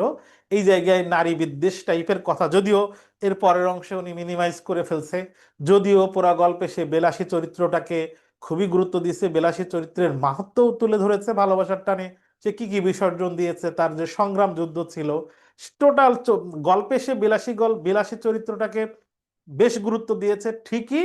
কিন্তু এই বাক্যে কিছুটা হইলেও নারী বিদ্বেষ আছে, সেটা হইতেছে কি, এই যে মানে নিচু জাতের নারী উঁচু জাতের পুরুষকে টেনে নিচে নামাইতেছে, উঁচু জাতের ছিল, ভালোবাসার টানে তাকে নিচে নামাইতেছে। কেন? কেন উঁচু জাতের কোন নারী নিচু জাতের পুরুষকে টানতে পারে না? কেন এটা করতে পারে না? এটা করলে তো ভালো হইতো, সমাজের চেহারা পরিবর্তন হইতো। এরকম একটা প্রশ্ন শরৎচন্দ্র এখানে রেখেছে। তাহলে উত্তর হইতেছে ভালোবাসা। আমি এই জায়গার বেশ কিছু জিনিস দেখাইলাম এবং ব্যাখ্যা করলাম, আমার কাছে মনে হইতেছে এমসিকিউ এবং রিটেন এই জায়গা থেকে একটা প্রশ্ন হইতে পারে। মোরা নয় মরব উক্তিটি কার ছিল? আমরা জানি শেষ বেলায়, মাসি পিসি গল্পের শেষ বেলায় যখন আক্রমণ করতে গেছে, তখন পিসি এই কথাটি বলছিল, পিসির উক্তি, পিসি এই কথাটি বলছিল। আমরা জানি কিছু কিছু বাক্য আছে মাসি পিসি গল্পের, ওই বাক্যটি মাসি বলেছে নাকি পিসি বলেছে, এই টাইপের তথ্য আমরা বিগত বছরের প্রশ্ন ঘাটলে দেখবো যে এই টাইপের প্রশ্ন হইতে পারে বা হয়েছে। রেইনকোট গল্প অনুযায়ী কোন তথ্যটি অসঙ্গতিপূর্ণ? দেখো, গল্প এমন ভাবে পড়া উচিত যে তথ্য দেখে আমি যেন ধরতে পারি যে অসঙ্গতিপূর্ণ মানে নেই, বলা যায় যে রেইনকোট গল্পে এই কথাটা নেই। দেখো, রেইনকোট গল্পে বলছে মসজিদে মসজিদের উল্টো দিকের বাড়িতে 3 তলায় থাকতো, তখন তারা কোথায় থাকতো? 3 তলায়। রাতভর ট্যাঙ্কের হুঙ্কার, তাহলে আমরা এখানে কি দেখতে পাচ্ছি? আমরা হুঙ্কার দেখতে পাচ্ছি, ট্যাঙ্কের হুঙ্কার। তাহলে এখানে ট্যাঙ্কের হুঙ্কার আছে। আর মেশিন গান আর স্টেন গানের ঘেউ ঘেউ, তাহলে আমরা ঘেউ ঘেউ দেখতে পাচ্ছি। ঘেউ ঘেউ দেখতে পাচ্ছি কিসের? মেশিন গানের ঘেউ ঘেউ আর স্টেন গানের ঘেউ ঘেউ। তাহলে আমরা এখানে মেশিন গানের ঘেউ ঘেউয়ের কথা বলা হয়েছে, মেশিন গানের ঘেউ ঘেউ আছে। আর আমরা কি দেখতে পাচ্ছি? মানুষের কাতরানি। তাহলে এখানে আমরা দেখতে পাচ্ছি মানুষের কাতরানিটাও আছে, মানুষের কাতরানিটাও আছে। তাহলে মানুষের কাতরানি আছে, মেশিন গানের ঘেউ ঘেউ আছে, আর স্টেন গানের ঘেউ ঘেউ আছে, কিন্তু অপশনে আছে স্টেন গানের হুঙ্কার। তাহলে এইটা অসঙ্গতিপূর্ণ, এই তথ্যগুলোর মধ্যে এটা নেই। এটাই হচ্ছে উত্তর। বাকি 3টা আছে। প্রশ্নের আলোকে উত্তর হইতেছে স্টেন গানের হুঙ্কার। 18 নম্বর, ভারিক্কি মুখ কার? ভারিক্কি মুখ একজন মিলিটারি কথা বলা হয়েছে রেইনকোট গল্প থেকে না। ভারিক্কি মুখ কার, এই টাইপের প্রশ্ন কিন্তু ইম্পর্টেন্ট এবং কমন। এই প্রশ্ন, এই টাইপের প্রশ্ন আসলে বেশিরভাগ শিক্ষার্থী পারে, আবার এই টাইপের প্রশ্ন খুব ইম্পর্টেন্ট। এরকম গদবাঁধা কিছু প্রশ্ন দেখবা প্রায়ই পরীক্ষায় হয়ে থাকে বা হয়। তাহলে মিলিটারি। 19, অন্যায় অত্যাচার শোষণ পীড়ন ও বৈষম্য দেখে প্রাণবন্ত তরুণেরা ক্ষুব্ধ হয়ে ওঠে। নিচের কোন পংক্তিতে এই কথার অন্তর্নিহিত কথা আছে? দেখো কি বলছে। অন্যায় দেখছে, অত্যাচার দেখছে, শোষণ পীড়ন আর বৈষম্য যখন সামনে দেখে তখন কি করে তরুণরা? কি করে? তার বুকের ভিতরে নাড়া দেয়, সে ছটফট করতে থাকে। তার বুকের ভিতরে এই অন্যায় অত্যাচারকে যে করে হোক দূর করতে হবে, এই শোষণের বিরুদ্ধে প্রতিবাদ করতে হবে, রাস্তায় নামতে হবে। এই শাসককে, শোষণের নামে যে শাসক আমার মাথার উপরে চেপে আছে, তাকে থামাতেই হবে। এই তারুণ্যই তো কাজ করে 18 বছর বয়সে। তাহলে আমরা কি করি? ভিতরে ছটফটা নিয়ে আসে। তাহলে স্পর্ধা নাই, মাথা তুলবার ঝুঁকি, মাথা তুলবার ঝুঁকি হইতে পারে, তাজা তাজা প্রাণে অসহ্য যন্ত্রণা হইতে পারে। কানে আসে কত মন্ত্রণার সাথে, এটা নাই, মিল নাই। অন্যায় অত্যাচার দেখে তরুণরা ক্ষুব্ধ হয়ে ওঠে, ক্ষুব্ধ হওয়ার জিনিস এটা এখানে নাই। সবে আত্মাকে শপথের কোলাহলে, এখানেও ক্ষুব্ধ হওয়ার বিষয় নাই। স্পর্ধা নাই, মাথা তুলবার ঝুঁকি, মাথা তুলে দাঁড়াতে চায়। অন্যায় অত্যাচার শোষণ পীড়ন ও বৈষম্য দেখে ক্ষুব্ধ হয়ে ওঠে। মাথা তুলে দাঁড়াতে চাওয়ার সাথে ক্ষুব্ধ হওয়া মিল নাই, যদিও কাছাকাছি। প্রথমটা দেখো কি বলা আছে, তাজা তাজা প্রাণে অসহ্য যন্ত্রণা। তার মানে তাদের তাজা প্রাণে এই যন্ত্রণা দেয়, যে যন্ত্রণাটাকে সহ্য করতে পারে না। যন্ত্রণাটা আসে থেকে? অন্যায় অত্যাচার, অবিচার, শোষণ, এগুলো দেখে। তার মানে এই বাক্যের সাথে এটার মিল আছে। এই টাইপের অনুধাবন প্রশ্ন বিওপির জন্য আর ঢাকা ইউনিভার্সিটির জন্য গুরুত্বপূর্ণ। বিওপি ঢাকা ইউনিভার্সিটিতে এই টাইপের প্রশ্ন আসে। অন্যান্য বিশ্ববিদ্যালয়ে ভর্তি পরীক্ষা এই টাইপের প্রশ্ন খুব কম আসে, তবে অনুধাবন আসতেও পারে, এটার কোনো বিষয় নেই। তবে বিইউপিতে ফার্স্ট পেপার এবং ঢাবিতে আমরা এই টাইপের প্রশ্ন আসতে দেখি। তবু 18 শুনেছি জয়ধ্বনি, এর পরের চরণটি কোনটা? আগের চরণ পরের চরণ। আমরা যখন ভর্তি পরীক্ষা দিতাম তখন এই আগের চরণ পরের চরণ আসতো, এবং এই প্রশ্নগুলো খুবই সহজ, সবাই এটার উত্তর করতে পারতো। বিগত এই গত 2-3 বছরের আগে আমরা দেখছি যে আগের চরণ পরের চরণ হয় না, কিন্তু গত বছর এবং তার আগের বছর আমরা ইভেন ঢাবিতেও আগের চরণ পরের চরণ থেকে প্রশ্ন আসতে দেখেছি বা দেখছি। এই জন্যে কবিতা এমন ভাবে পড়া দরকার যে আগের চরণ পরের চরণ এটা আসলে যেন আমরা পারি। তাহলে এই তবু 18 শুনেছি জয়ধ্বনি, এর পরের চরণ কোনটি? এ বয়স কাঁপে বেদনায় থর থর, না এটা হবে না। এ বয়স তবু নতুন কিছু তো করে, জয়ধ্বনির পরে এটা না। এ বয়স নাই তাই নেই কোনো সংশয়, এটা না। উত্তর হইতেছে এ বয়স বাঁচে দুর্যোগে আর ঝড়ে। 18 শুনেছি জয়ধ্বনি, এবছর এ বয়স বাঁচে দুর্যোগে আর ঝড়ে। 3 নম্বরটা উত্তর 20-এর। 21, ইন্দ্রাণী সুদকে? বিদ্রোহী কবিতা থেকে নেওয়া হয়েছে প্রশ্ন। বিদ্রোহী কবিতা থেকে নেওয়া প্রশ্ন। আমরা জানি যে বিদ্রোহী কবিতায় অনেক পুরাণ চরিত্র ব্যবহার করা হয়েছে, হিন্দু পুরাণের চরিত্র আছে, অনেকগুলো হিন্দু পুরাণের চরিত্র আছে, আবার ইসলামিক পুরাণ বা ওই চরিত্রও আছে। তারপরে গ্রিক পুরাণের অনেক চরিত্র আছে, আমরা জানি যে বিদ্রোহী কবিতায় এই পৌরাণিক চরিত্রগুলোর বর্ণনা বা বিশ্লেষণ যা আছে সেগুলো শব্দার্থ বা টিকা অংশ থেকে প্রশ্ন হইতে পারে। এটা খুবই গুরুত্বপূর্ণ। আমরা যখন বিদ্রোহী কবিতা পড়েছি আমরা জানি যে ইন্দ্রাণী সুত হচ্ছে জয়ন্তকে বলা হয়েছে। ইন্দ্রাণী সুত মানে ইন্দ্রাণীর পুত্র, এটা হইতেছে জয়ন্ত। তাহলে এটা কমন প্রশ্ন, শব্দত বা টিকা থেকে আসা। রস্য ই এবং রস্য উ কোন ধরনের ধ্বনি? প্রশ্ন যখন শুরু করেছিলাম আজকের ক্লাসে শুরুতে বলেছিলাম ধ্বনীয় বর্ণ থেকে ধ্বনির বিশ্লেষণ বা তার নাম, তার উচ্চারণের স্থান সংবৃত নাকি বিবৃত, এই টাইপের প্রশ্ন একটা হবে ধ্বনীয় বর্ণ থেকে। সেরকম জায়গা থেকে প্রশ্ন ই এবং উকে কোন ধরনের বলে? নিম্ন স্বরধ্বনি, উচ্চ মধ্য স্বরধ্বনি, উচ্চ স্বরধ্বনি, নিম্ন মধ্য স্বরধ্বনি। আমরা একটু দেখি, আমরা বারবার তোমাদেরকে বলেছি, ক্লাস যখন শুরু করেছি তখন থেকে তোমাদেরকে বারবার বলার চেষ্টা করেছি যে এই বক্সটা, এই ছকটা আমাদেরকে পড়তেই হবে। এই ছকটা খুব ইম্পর্টেন্ট। এখানে ই এবং উটা কোথায় আছে? আমরা দেখতে পাচ্ছি ই এবং উ হচ্ছে এখানে আছে। তাহলে যেহেতু এইভাবে বলছে তাহলে আমি এইভাবে দেখবো। হ্যাঁ, ই এবং উকে এইভাবে দেখবো। ই বাবা ঠোঁটের উন্মুক্তি, ঠোঁটের উন্মুক্তি হিসাবে আমরা দেখছি এখানে সংবৃত। এখানে সংবৃত নাকি বিবৃত এই হিসাব নাই, তাহলে আমার এই হিসাবটা লাগবে না, এই বক্সের হিসাবটা এখানে লাগতেছে না। এরপর আমরা দেখি যে ই এবং উ কোন ধরনের স্বরধ্বনি? উচ্চ মধ্য এগুলা আছে, উচ্চ মধ্য নিম্ন এগুলা আছে। তাহলে সম্মুখ নাকি পশ্চাৎ সেই হিসাবের অপশন কি আছে? নাই। তাহলে সম্মুখ পশ্চাৎ আমরা এটা দেখতেছি যে এই হিসাবেরও আমার প্রয়োজন নেই। আমরা প্রয়োজন করব কোথায়? জীবের উচ্চতা, শুধু জীবের উচ্চতাটাই এখানে হিসাবের বিষয় দেখতে পাচ্ছি, শুধু জীবের উচ্চতা। তো জীবের উচ্চতা অনুযায়ী এটা কি নিম্নে আছে? প্রথমটা নিম্নে তো নাই, নিম্নে আছে হচ্ছে আ, তাহলে এটা উত্তর হইতেছে না। উচ্চ মধ্য স্বরধ্বনি আমরা উচ্চে দেখতে পাইতেছি, উচ্চে দেখতে পাইছি, উচ্চ মধ্য তো নাই। তাহলে আমরা এটা উচ্চ যেহেতু দেখতে পাইতেছি তাহলে উচ্চ মধ্য আমরা দেখতে পাচ্ছি না, উচ্চ মধ্য তো এখানে গেল, তাহলে এটা উত্তর হইতেছে না। নিম্ন মধ্য স্বরধ্বনি, নিম্ন মধ্য স্বরধ্বনির মধ্যে আছে এ এবং অ, তাহলে এটাও আমরা এই নিম্ন মধ্য স্বরধ্বনির মধ্যে নাই। তাহলে আমরা উত্তর পাইতেছি কোনটা? উচ্চ স্বরধ্বনি। ই এবং উকে বলা হয় উচ্চ স্বরধ্বনি, সেই হিসাবে এই জায়গায় আছে ই এবং উ, তাহলে উত্তর হইতেছে উচ্চ স্বরধ্বনি। এই ছকটা, এই বক্সটা আমি তোমাদেরকে বলেছিলাম এটা চোখ বন্ধ করে যেন আমার সামনে এটা ভাসে, চোখ বন্ধ করলেই যেন আমি বুঝতে পারি, পরীক্ষা আসলে যেন আমি এই ছকটা দেখতে পাই। এভাবে এই ছকটা মুখস্থ করা জরুরি। এখান থেকে প্রশ্ন হবে। উচ্চ স্বরধ্বনির উত্তর 23। জানার যোগ্য এর বাক্য সংকোচন কি? আমরা জানি যে জয় করার ইচ্ছা, জয় করার ইচ্ছা বা আকাঙ্ক্ষা, এই জয় করার ইচ্ছা বা আকাঙ্ক্ষাকে বলা হয় জিজ্ঞাসা, জিজ্ঞাসা। আর জানার ইচ্ছা,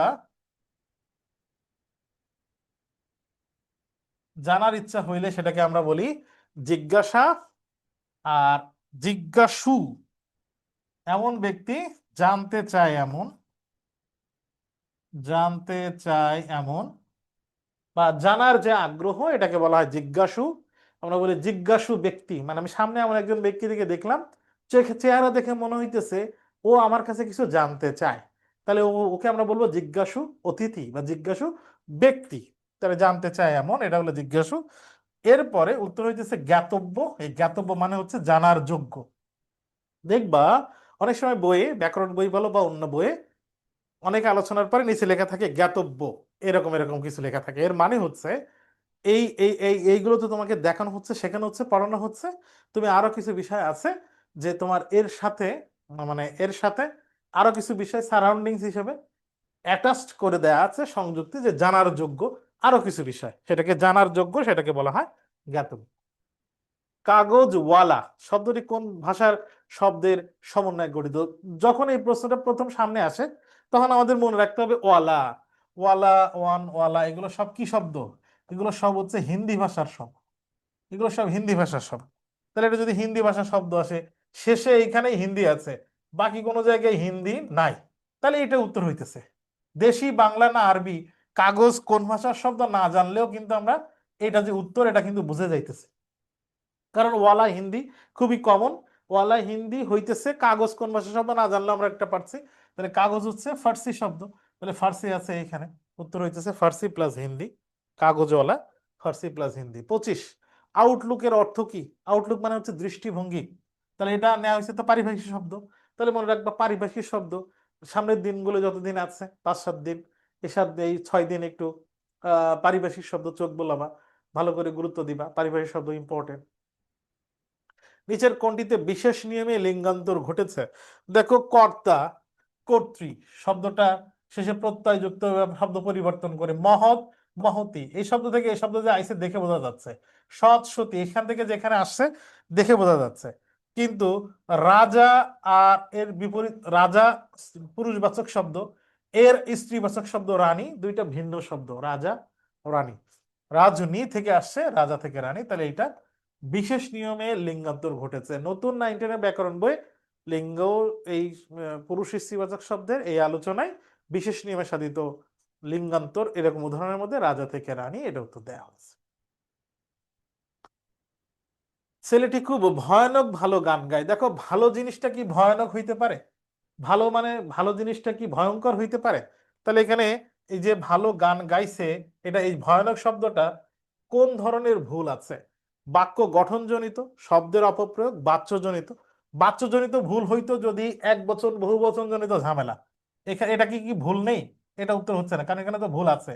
বাক্যের গঠনজনিত কোনো ভুল আছে না, এটা শব্দের অপপ্রয়োগ জনিত ভুল আছে।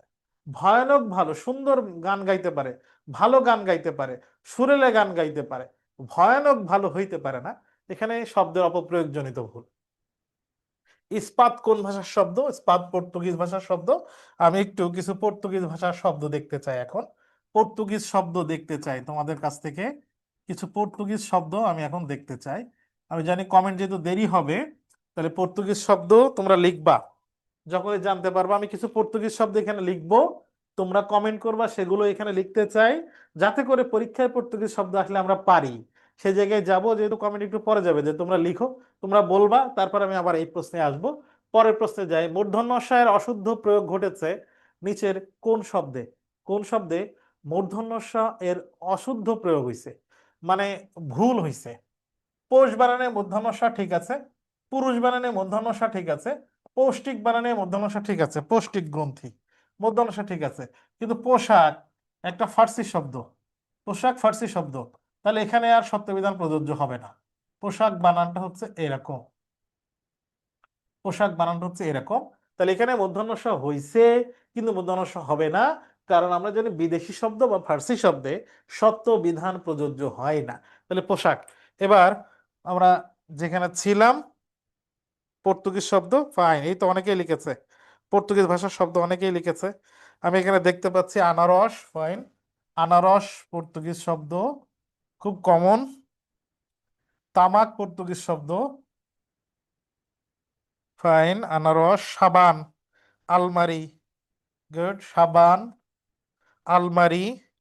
জানালা, চাবি, চাবি, ফাইন, জানালা পর্তুগিজ ভাষার শব্দ দেখতে পাচ্ছি।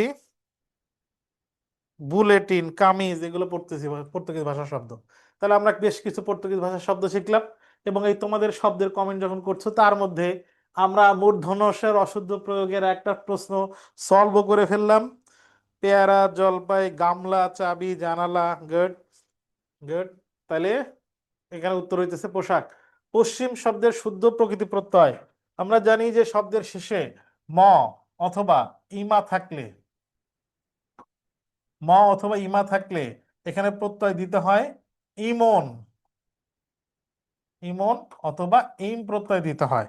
তা সেই হিসাব করলে আমরা একটু দেখি এখানে কি আছে।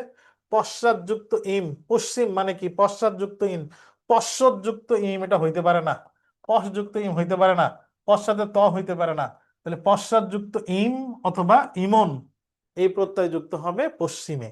তাহলে পশ্চিম শব্দের প্রকৃতি প্রত্যয় প্রথমটা, এটাই হচ্ছে উত্তর। এই প্রকৃতি প্রত্যয়ের ক্ষেত্রে, সন্ধির ক্ষেত্রে আমি একটু লিখে দিই, ভালো করে এটা একটু নোট করো।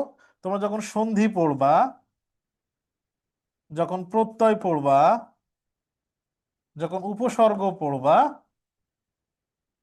মানে খুব কমন যে টপিক গুলা যেগুলা হচ্ছে পরীক্ষার জন্য গুরুত্বপূর্ণ, তার মধ্যে একটু কম গুরুত্বপূর্ণ প্রত্যয় এবং কারক আমরা তোমাদেরকে বলি। সন্ধি, উপসর্গ, সমাস যখন পড়বা, সমাস যখন পড়বা, তখন ভালো করে তোমাদের 9-10-এ যখন পড়তে, যে ব্যাকরণ বই, যেটাকে আমরা বলি নতুন ব্যাকরণ বই, কারণ এত বছর ধরে পুরাতন ব্যাকরণ পড়ছে, এই নতুন ব্যাকরণ বইয়ের অনুশীলন অংশ এবং এই এক্সাম্পল গুলো থেকে কিন্তু উত্তর হবে, মানে এগুলো থেকে কমন আসতে পারে। 9-10-এ নতুন ব্যাকরণ বই থেকেই এই মানে কমন যে গুরুত্বপূর্ণ টপিক, সেখান থেকে প্রশ্ন কমন আসতে পারে। এই জন্য একটু একটু ভালো করে তার অনুশীলন অংশ এবং এক্সাম্পল গুলো দেখে রাখবা। বিশেষ্য পদ নয় কোনটি, নিচের কোনটি বিশেষ্য নয়? তারপরে বিশেষণ। বীরত্ব, তার বীরত্বে আমি অভিভূত, তার মানে তার বীরত্ব, এটা বিশেষ্য। সুখ, তুমি কি চাও? সুখ চাই, তাহলে কি প্রশ্নের উত্তর? বিশেষ্য। গমন, যাওয়া, এই যাওয়ার কাজকে বলা হয় গমন, তাহলে তার গমন সুখকর নয়, তাহলে এই গমন এটাও বিশেষ্য। কিন্তু তাজা তাজা প্রাণ, আমরা বলতে পারি তাজা প্রাণ। তাজা প্রাণ বলার পরে যদি প্রশ্ন করি কেমন প্রাণ, তাহলে কেমন প্রাণ প্রশ্নের উত্তর হইতেছে তাজা। কেমন প্রশ্নের উত্তর সব সময় বিশেষণ হয়, তাহলে বিশেষ্য পদ নয়, এটা উত্তর হইতেছে তাজা। গ্রিক পুরাণ, সরি, গ্রিক পুরাণের গানের দেবতাকে কি বলে? গ্রিক পুরাণের গানের দেবতা আমরা জানি হচ্ছে অ্যাপোলো। গ্রিক পুরাণে গানের দেবতা অ্যাপোলো এবং মিউস ক্যাল্লোপির পুত্র আমরা জানি অরফিয়াস, যেটা বিদ্রোহী কবিতার শব্দতবাটিক অংশে বলা হয়েছে। তাহলে পুত্রের নাম হচ্ছে অরফিয়াস, অ্যাপোলো, আর মিউস ক্যাল্লোপি তার পুত্র হচ্ছে অরফিয়াস। তাহলে এটা হচ্ছে শব্দার্থ টিকা অংশের, শব্দার্থ বা টিকা অংশ থেকে নেয়া বিদ্রোহী কবিতা, বিদ্রোহী কবিতার শব্দার্থ বা টিকা অংশ থেকে নেয়া। 33, নিচের কোন কবিতাংশটি শুদ্ধ? একরাশ নদী তীরে জাহাজ লয়ে ছিনে বলে। একরাশ নদীর তীরে এই টাইপের, এই একরাশ শব্দটি সনাতনী কবিতায় ব্যবহার করা হয়নি। আমি বঞ্চিত ব্যথা পরবাসী চিত্র গৃহহারা যত পথিকের, এখানে বলা হয়েছে চির গৃহহারা যত পথিকের, চিরগৃহ, তাহলে এই ধরনের লাইনও আমরা বিদ্রোহী কবিতায় দেখতে পাই না। শুদ্ধ ক খ এরকম উত্তর নেই। মাধবী কুড়ির বুকে গন্ধ নাই, করে নাই অর্ঘ্য বিরোচন, আমরা জানি যে এই টাইপের এই কথা তাহারই পরে মনে কবিতায় আছে, তাহারই পরে মনে কবিতায় এই টাইপের কথা আছে, তাহলে এই বাক্যটা ঠিক আছে। আমার পথ প্রবন্ধে কাজী নজরুল ইসলাম গোটা মানব সমাজকে কি করতে চেয়েছেন? আমার পথ প্রবন্ধে আমরা জানি যে এখানে কিছু আহ, দেশ হিতৈষী ব্যক্তি, তৎকালীন কিছু আহ, সচেতন ব্যক্তি, কবি সাহিত্যিক সমাজ এক জায়গায় বসে একটা সভা করছিলেন। সেই সভায় কাজী নজরুল ইসলাম বক্তব্য দিয়েছিলেন, সেটা হচ্ছে আমার পথ প্রবন্ধ। কাজী নজরুল ইসলাম চেষ্টা করেছিলেন, ওই সভার মূল আলোচনা ছিল, বিষয়বস্তু ছিল এরকম যে আমরা ব্রিটিশদের বিরুদ্ধে যুদ্ধ করছি অনেক দিন থেকে স্বাধীনতার জন্য। এই স্বাধীনতার যুদ্ধ আমাদের কোনোভাবেই, স্বাধীনতা আমরা পাচ্ছি না, পরাধীনতার মধ্যেই আছে। ব্রিটিশদের অন্যায় অত্যাচারকে আমরা প্রশমিত করতে পারছি না। পুরা ভারতবর্ষকে স্বাধীন করতে না পারি, অন্তত এই বাংলা বা বাংলা ভাষা, বঙ্গের, এটাকে মানে আমরা কি বলি, গঙ্গার তীরবর্তী যে বাংলা ভাষাভাষী, এই অঞ্চলের মানুষের স্বাধীনতার জন্য তো আমরা লড়তে পারি। তাহলে এই অঞ্চলের মানুষের স্বাধীনতা জন্য আমাদের কি দরকার? আমাদের দরকার সবাই একসাথে প্রচেষ্টা করা। এই প্রচেষ্টার প্রধান বাধা কি? আমরা জানি যে এখানে হিন্দু ধর্ম এবং মুসলিম ধর্মের একটা গ্যাঞ্জাম আছে। এই ধর্মের যে অন্তরায়, ধর্মটা যে প্রধান বাধা হয়ে দাঁড়িয়েছে, এই বাধা দূর করে উনি বক্তব্য দিয়েছেন। এই বক্তব্য মূলত ধর্মকে ভুলে মানুষকে মানুষ হিসেবে গ্রহণ করা।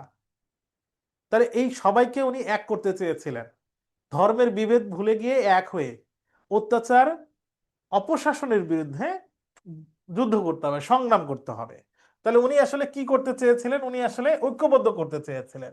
ধর্মের নামে বিভেদ দিয়ে হবে না, হিন্দু হোক মুসলিম হোক সবাই এক হতে হবে, উনি ঐক্যবদ্ধ করতে চেয়েছিলেন। তাহলে 34-এর উত্তর হচ্ছে ঐক্যবদ্ধ। আমার পথ প্রবন্ধের প্রামদ্বিকের মতে আপন সত্যকে কুর্নিশ করে কে? আপন সত্যকে কুর্নিশ করবে কখন? আত্ম অহংকারী ব্যক্তি আপন সত্যকে কুর্নিশ করবে? আমার ভিতরে সত্য আছে, আমি চারিদিকে মিথ্যা দেখছি, চারিদিকে আমি অন্যায় দেখছি, তারপরও আমি যেটা সিদ্ধান্ত নিয়েছি, আমি ওই সিদ্ধান্তকেই শুধু অনুগত হচ্ছি, ওই সিদ্ধান্তকেই শুধু, সিদ্ধান্তের সামনে শুধু মাথা নত করছি। কখন বুঝতে পারবো? যখন আমার ভিতরে এই কনফিডেন্স তৈরি হবে যে আমি যেটা জানি বা আমি যেটা সিদ্ধান্ত নিচ্ছি এটা সত্য, এটা ঠিক আছে।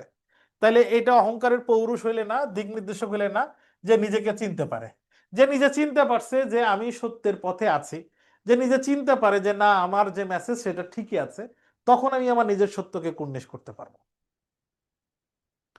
তাহলে 35-এর উত্তর 4, যে নিজেকে চিনতে পারে।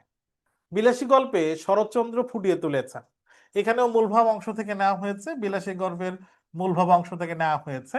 দেখো আমি কিছু কিছু জায়গায় কোন জায়গা থেকে নেওয়া হয়েছে সোর্স লিখে দিচ্ছি কেন, কারণ ওখান থেকে প্রশ্ন হয়, প্রশ্ন হবে, ওই জায়গাটা একটু ভালো করে আবার শেষের দিকে তোমরা রিভাইজ করে যাবা।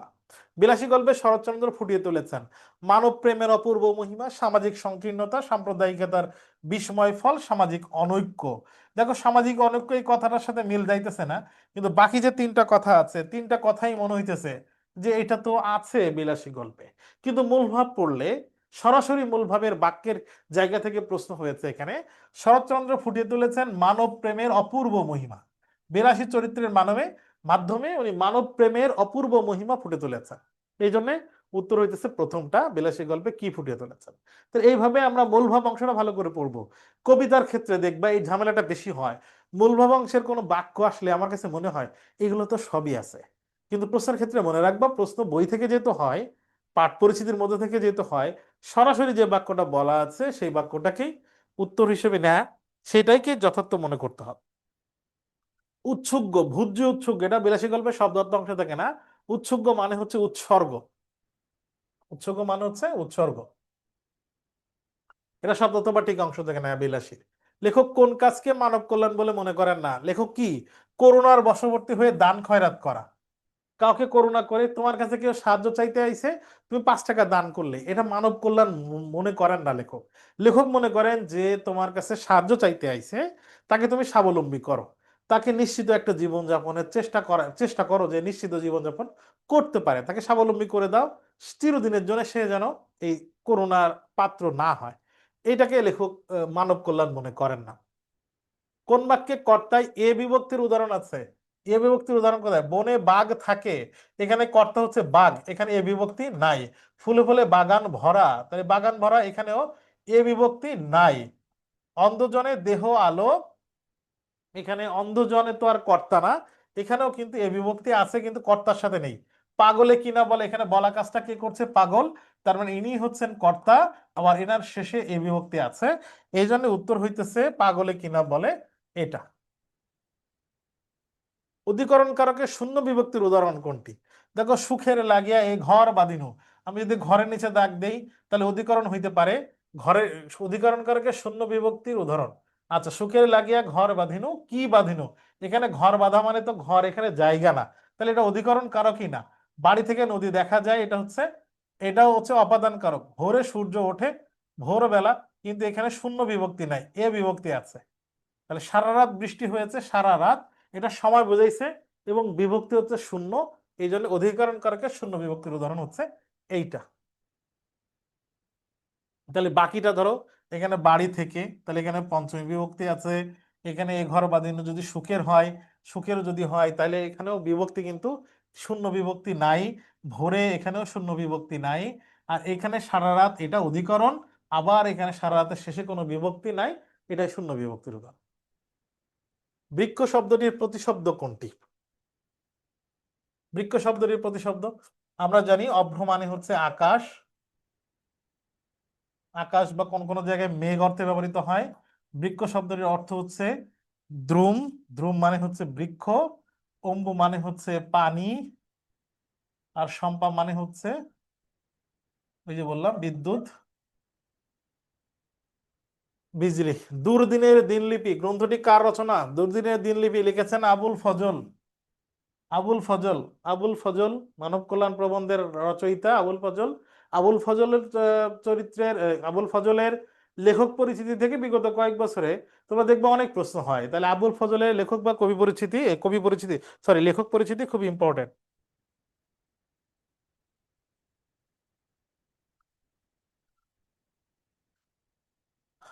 আচ্ছা, 43 পালনীয় শব্দটির সঠিক প্রত্যয় আমরা জানি যে অনিয় থাকলে প্রত্যয় হয় অনিয়।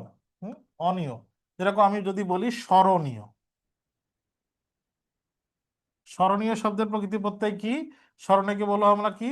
শ্রী যুক্ত অনিয়। শ্রীযুক্ত অনিয়, এটা হচ্ছে স্মরণীয়। তাহলে অনিয় প্রত্যয় আছে, নিয় প্রত্যয় নেই, নিয় প্রত্যয় নেই, এই দুইটা বাদ। পালি যুক্ত অনিয়, এটা পালি কেন হবে? পাল যুক্ত অনিয়, এটাই হচ্ছে উত্তর। তাহলে দেখো প্রত্যয় দেখে বুঝতে পারছি, প্রত্যয় দেখে দুইটা বাদ দিচ্ছি, এরপর প্রকৃতি দেখেও বোঝা যাইতেছে, তার মানে প্রকৃতি প্রত্যয়ের প্রশ্ন কিন্তু খুব কঠিন হবে না। ক্লিপকে যদি আমি ক্লিপ বলি, দেখো ক্লিপকে যদি বলি, তাহলে ক্লিপ উচ্চারণে ক লয়ের উচ্চারণ একসাথে হয়। এরপর এখানে ই আছে, ক ল, এরপরে ই, এরপরে প, এটা হচ্ছে ক্লিপের বিশ্লেষণ। আর আমি যদি ক্লিপের বিশ্লেষণে যাই, তাহলে ক এর সাথে ই, এর সাথে ল, এর সাথে ই, এরপরে প, এইভাবে তো। তাহলে আমরা দেখি এখন স্বরধ্বনি আইছে কোথায় কোথায় কিভাবে আইছে। এখানে ক লয়ের পরে ই আছে, এখানে ক এর পরে ই আসছে, লয়ের পরে যে ই, লয়ের পরে যে ই, এটা কিন্তু আছে, এটা আছে, সমস্যা নেই। কয়ের সাথে কোনো ই ছিল না, কিন্তু কয়ের পরে একটা ই আসছে। এখন এটা কি শব্দের শুরুতে আসছে? আমরা দেখছি শব্দের শুরুতে আসে নাই। শব্দের শেষে আসছে না, আমরা দেখছি শব্দের শেষেও আসে নাই। তাহলে শুরু এবং শেষে আসে নাই, তার মানে মাঝখানে আইছে। শুরু ও শেষের এটা কি বলা হবে? মাঝখানে আইছে, তার মানে মধ্যে আইছে। তার মানে উত্তরে আমরা দেখতে পাচ্ছি আদি স্বরগম হচ্ছে না, অন্ত মানে শেষ, এটাও হইতেছে না। স্বরসঙ্গতি তো আমরা জানি কারের পরিবর্তন হয়। স্বরসঙ্গতিতে কি হয়? কারের পরিবর্তন হয়। কার কার? কার, আকার, একার, উকার, এগুলো পরিবর্তন হয়। তাহলে স্বরসঙ্গতি উত্তর হইতেছে না। মধ্য স্বরগম, মাঝখানে স্বরধ্বনির আগমন ঘটেছে, তাহলে উত্তর হবে মধ্য স্বরগম। এই মধ্য স্বরগমের আর এক নাম কি? মধ্য স্বরগমের আর এক নাম হচ্ছে বিপ্রকর্ষ।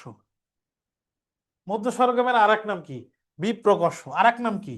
স্বরভক্তি। তাহলে মধ্য স্বরগমের আর এক নাম কি? বিপ্রকর্ষ বা স্বরভক্তি। তো দুটা কেন লিখলাম? বিগত বছরের প্রশ্ন দেখবা, ধ্বনি পরিবর্তনে এই প্রশ্ন অনেকবার এসছে। মধ্য স্বরগমের আর এক নাম বিপ্রকর্ষ বা স্বরভক্তি। কয় আদি স্বরগম না, মধ্য স্বরগম, বিপ্রকর্ষ বা স্বরভক্তি। প্রশ্ন নম্বর 45, ঝালমুড়ি কোন সমাস? ঝালমুড়ি, এই ঝালমুড়িতে কি থাকে? ঝাল বা অন্যান্য মশলা থাকে, কি করা থাকে? মিশ্রণ করা থাকে। তাহলে ঝালমুড়ি মানেতে কি? ঝাল মিশ্রিত মুড়ি। ঝাল মিশ্রিত মুড়ি। আমরা জানি পলান্ন, পল মিশ্রিত অন্ন। এই যে ঝাল আর মুড়ি, এই দুইটা কিন্তু আছে, ঝাল আর মুড়ি এই দুইটা কিন্তু আছে মাঝখানে মিশ্রিত। এই মাঝখানের পদ লোপ পাইছে, তাহলে ঝাল মুড়ি বললে তো মুড়ি বুঝাই। তাহলে আমরা জানি যে কর্মধারয় সমাসে পরপদ প্রধান হয়, কর্মধারয় সমাসে পরপদ প্রধান হয়।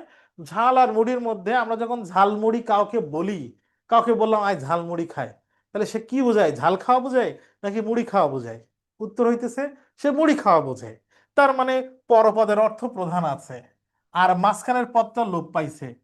তাহলে পরপদের অর্থ প্রধান আছে, পূর্বপদ পরপদের মাঝখানে মধ্যপদ লোপ পাইলে এই কর্মধারা, এই কর্মধারাকে কি বলা হয়? মধ্য পদলোপী কর্মধারয় সমাস। তো এটা হবে মধ্য পদলোপী কর্মধারয় সমাস। নিচের কোন বানানটি অশুদ্ধ? আমরা দেখার চেষ্টা করি কোথায় অশুদ্ধ আছে। দেখো, সান্য বানান হয়ের পেটে ন, হয়ের পেটে ন মানে দন্তান্ন, এটা ঠিক আছে। কারণ আমরা জানি, আমরা কি জানি? আমরা জানি যে পূর্বাহ্ন মানে সকাল, এই পূর্বাহ্ন বানানে নিচে ন হয়, তার মানে মধ্যাহ্ন হয়। মধ্যাহ্ন মানে হচ্ছে দুপুর, দুপুর বানানের যে মধ্যাহ্ন, এর পেটে ন হয়, পেটে ন হওয়া মানে দন্তান্ন হয়। এরপর আমরা জানি যে বিকালকে আমরা বলি অপরাহ্ন, এই অপরাহ্নের নিচে ন হয়, কারণ বিকালে সূর্য নিচে থাকে, নিচে থাকা মানে মূর্ধন্য হয়। এরপর আমরা জানি কি জানি? আমরা জানি সন্ধ্যাহ্ন, সন্ধ্যা, সন্ধ্যা মানে হচ্ছে সান্ন, সান্নর পেটে ন থাকে, পেটে ন মানে দন্তান্ন। তাহলে সান্ন বানান এখানে ঠিক আছে। মনোহরিণী, রয়ের পরে ন হয়, এটাও ঠিক আছে। নিরূপণ করা মানে নির্ণয় করা, খুঁজে বের করা, নিরূপণ ঠিক আছে। আর লণ্ঠন, এই শব্দটা আসছে ইংরেজি ল্যান্টার্ন থেকে, ল্যান্টার্ন থেকে, ল্যান্টার্ন, ইংরেজি ল্যান্টার্ন শব্দ থেকে ওই শব্দটার পরিবর্তিত রূপ হচ্ছে লণ্ঠন। তার মানে লণ্ঠন শব্দটা আসলে একটা ইংরেজি শব্দ। এখন আমাকে বলো, ইংরেজি শব্দে কি নত্যবিধান প্রযোজ্য হবে? উত্তর হইতেছে না। নত্যবিধান তো শুধুই প্রযোজ্য হয় তৎসম শব্দে, ইংরেজি শব্দে তো নত্যবিধান প্রযোজ্য না। তাহলে লণ্ঠনে মূর্ধন্য হবে না, দন্তান্ন হবে, এটাই ভুল। কোন বানানটি অশুদ্ধ চেয়েছে? লণ্ঠন উত্তর। 47, বন্দোবস্ত। আমরা জানি 24-এর যে বিপ্লব হইল, বিপ্লব হওয়ার পরে যারা বিপ্লবের কারিগর নায়ক তারা জাতীয় নাগরিক কমিটি গঠন করলো। এই জাতীয় নাগরিক কমিটি কিছুদিন পরে জাতীয় নাগরিক পার্টি গঠন করলো। তারা রাজনীতিতে নতুন ধারা আনতে চেয়েছে, তারা রাজনীতিতে নতুন বন্দোবস্ত করতে চেয়েছে। এতদিন যারা যেভাবে শাসন করছে সবকিছু ভুল, এই সবকিছু যেভাবে চলেছে এই সবকিছুর কারণেই স্বৈরাচার তৈরি হয়েছে, পয়দা হয়েছে।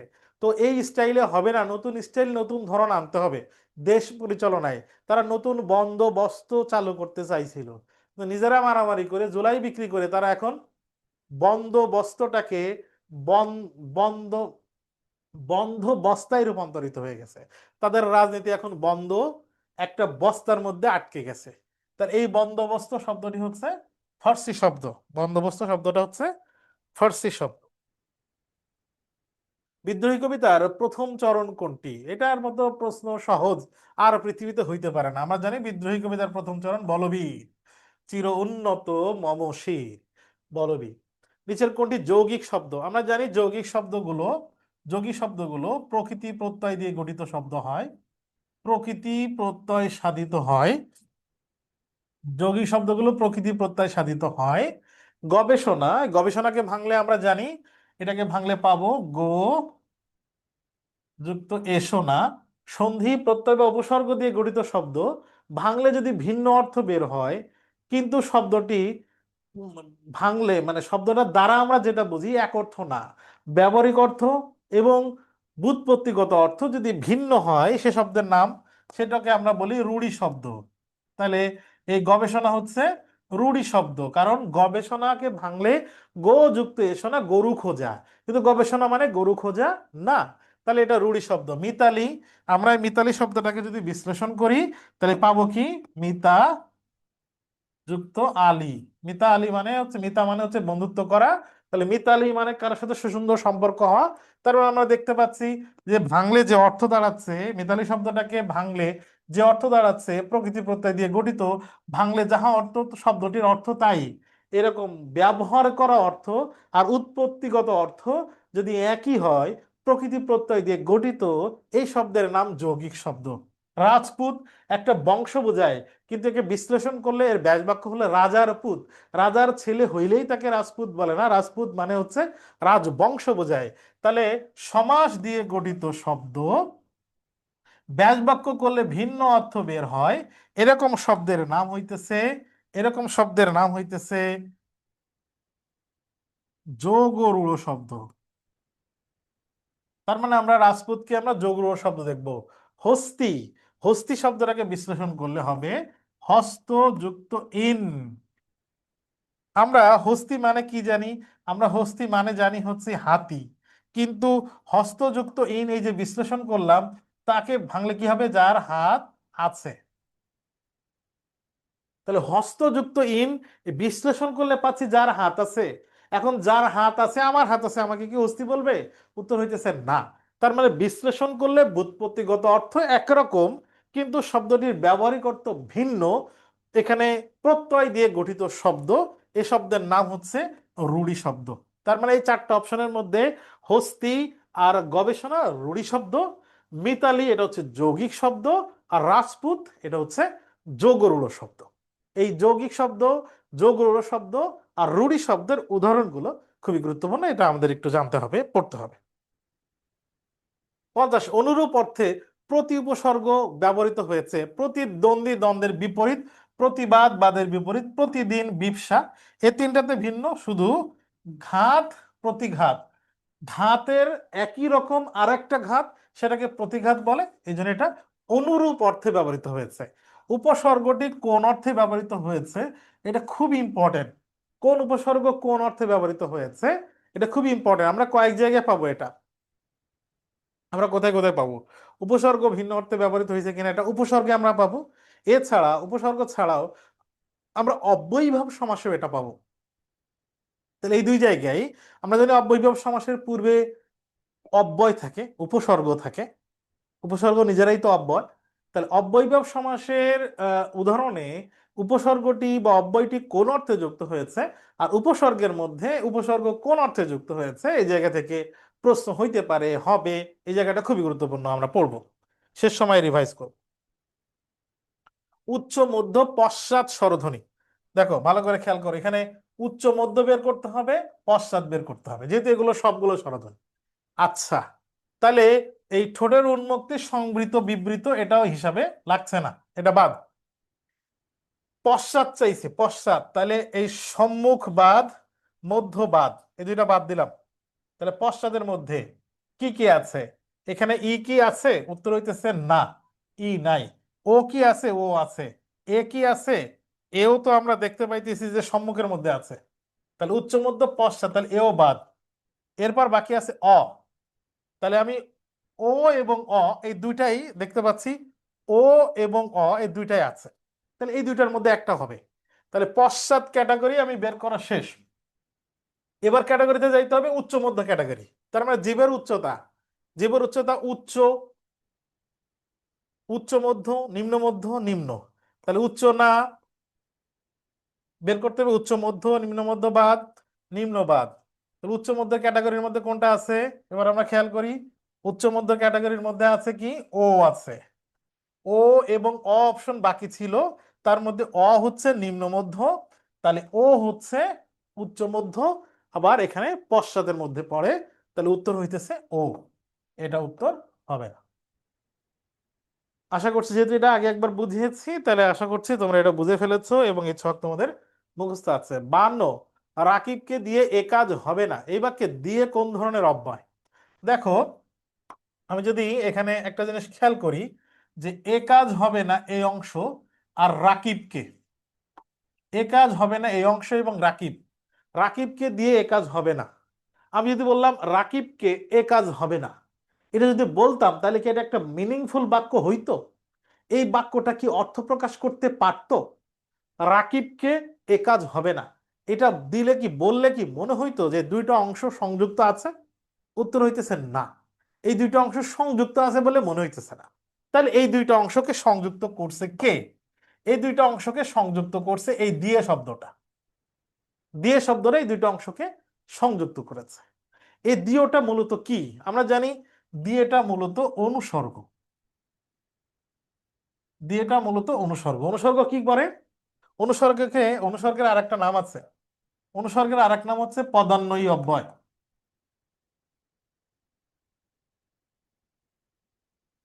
অনুসর্গের আরেক নাম কি বললাম? পদান্বয়ী অব্যয়। কেন?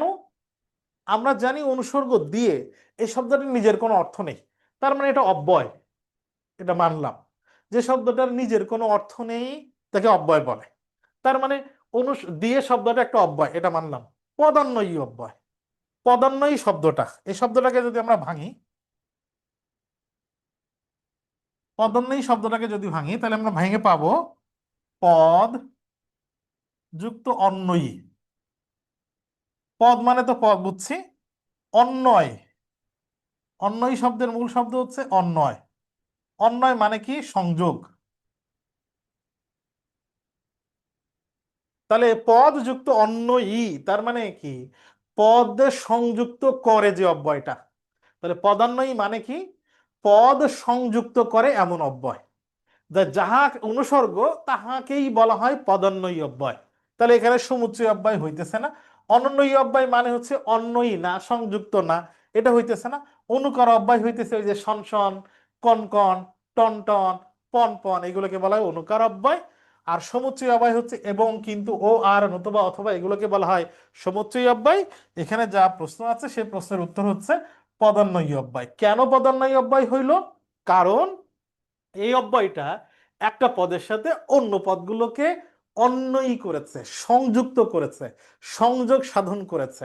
এই জন্যে বাক্যের মধ্যে যতগুলো শব্দ আছে সবগুলো তো পদ, পদের সাথে পদের অন্যয় সাধন করে, সংযোগ সাধন করে, যেটা, সেটাকে বলা হয় পদান্বয়ী অব্যয়। তাহলে পদান্বয়ী অব্যয় কেন কি বুঝছি? পদান্বয়ী শব্দটি সন্ধিসাধিত শব্দ। পদ মানে পদ, অন্বয়ী মানে সংযোগ বা সংযুক্ত করা। আমার মনে হয় আমরা এটা বুঝতে পেরেছি। এখান থেকে প্রশ্ন আসলে কেন পদান্বয়ী অব্যয় বলতে পারবো। 53 নম্বর, বিপরীতার্থক শব্দ নয়, একটার আর একটার বিপরীত নয়। যেন আমরা জানি বৃদ্ধ এবং যুবক বিপরীত শব্দ। জঙ্গম মানে গতিশীল, স্থবির স্থবর বা স্থবির মানে হচ্ছে থেমা, এটা হচ্ছে বিপরীত শব্দ, ঠিক আছে। প্রসারণ, প্রসারিত হওয়া, ওয়াইড হওয়া। আকুঞ্চন মানে এক জায়গায় কুঞ্চিত হয়ে থাকা, তাহলে এটা বিপরীত শব্দ মানলাম। কিন্তু এই যে গৃহী, গৃহী মানে যে ঘরে থাকে, ঘরের মধ্যেই থাকে, ঘরেই যার অবস্থান, তো ঘরেই যার অবস্থান এমন নারীকে তো আমরা গৃহিণী বলি। তাহলে গৃহিণী মানে তো গৃহী। তাহলে গৃহী এর বিপরীত শব্দ কি? যে ঘরে থাকে না, ঘর ছেড়ে দূরে থাকে, সেটাকে কি বলবো আমরা? সন্ন্যাসী। তাহলে এই দুইটা বিপরীত শব্দ না, এটা একটার বিপরীত শব্দ আর একটা না, তাহলে এটা হচ্ছে উত্তর। বিপরীতার্থক শব্দ নয় চেয়েছে, তাহলে উত্তর হচ্ছে গৃহী থেকে সন্ন্যাসী, গৃহী থেকে গৃহিণী হবে না। স্বৈর আমরা জানি এটা হচ্ছে নিপাতনে সিদ্ধ, নিপাতনে সিদ্ধ স্বরসন্ধি। স্বৈর শব্দের সঠিক সন্ধি বেছে, এটা নিপাতনে সিদ্ধ স্বরসন্ধি, নিয়মের মধ্যে পড়বে না, সযুক্ত ওইর ইর, এটা হচ্ছে নিপাতনে সিদ্ধ স্বরসন্ধির উদাহরণ। নিপাতনে সিদ্ধ স্বরসন্ধির আরো কয়েকটা উদাহরণ একটু দেখতে চাই। নিপাতনে সিদ্ধ স্বরসন্ধির আরো কয়েকটা উদাহরণ, যেহেতু তোমাদের কমেন্ট একটু পরে আসবে, পরের প্রশ্নে যাই। তোমরা নিপাতনে সিদ্ধ স্বরসন্ধির আরো কিছু উদাহরণ দিবা, দেখাবা। নিপাতনে সিদ্ধ স্বরসন্ধির ক্লাস কত সময় হবে? 60টা এমসিকিউ হবে এবং রিটেন পার্ট আছে। নিপাতনে সিদ্ধ স্বরসন্ধির আর কি কি উদাহরণ আছে তোমরা দেখাবা, আমরা পরের প্রশ্নে চলে যাই। কলাবৃত্ত ছন্দ অপর নাম কি? আমরা জানি ছন্দ তিন প্রকার: স্বরবৃত্ত ছন্দ, দুই মাত্রাবৃত্ত ছন্দ, তিন অক্ষরবৃত্ত ছন্দ। স্বরবৃত্ত, মাত্রাবৃত্ত, অক্ষরবৃত্তের মধ্যে এই মাত্রাবৃত্ত ছন্দের আর এক নাম হচ্ছে কলাবৃত্ত ছন্দ। মাত্রাবৃত্ত ছন্দের আর এক নাম হচ্ছে কলাবৃত্ত ছন্দ। তোমরা লিখেছো কিনা? 54 নম্বর কত বললা? তোমাদের কাছে প্রশ্ন ছিল নিপাতনে সিদ্ধ স্বরসন্ধির আরো দুই একটা উদাহরণ আমি দেখতে চাই। সৌরজে লিখেছে এটা হচ্ছে নিপাতনে সিদ্ধ প্রকৃতি প্রত্যয়ের উদাহরণ। নিপাতনে সিদ্ধ স্বরসন্ধির উদাহরণ দেখতে চাই। ছন্দ তিন প্রকার: স্বরবৃত্ত, মাত্রাবৃত্ত, অক্ষরবৃত্ত। এর মধ্যে মাত্রাবৃত্ত ছন্দের আর এক নাম কলাবৃত্ত ছন্দ। নিপাতনে সিদ্ধ স্বরসন্ধির উদাহরণ এখনো তোমরা একটাও দিতে পারলা না।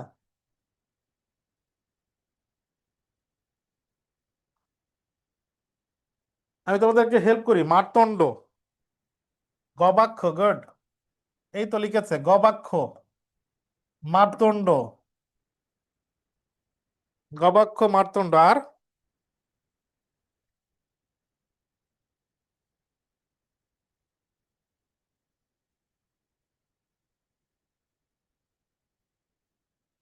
কুলাটা না, কুলোটা, কুলোটা, অন্যান্য,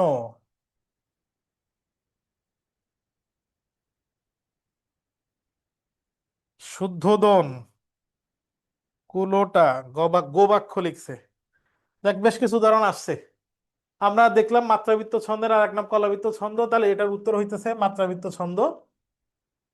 সে তার ঘরের খুঁটি বলতে কাকে ইঙ্গিত করা হয়েছে? আমরা জানি যে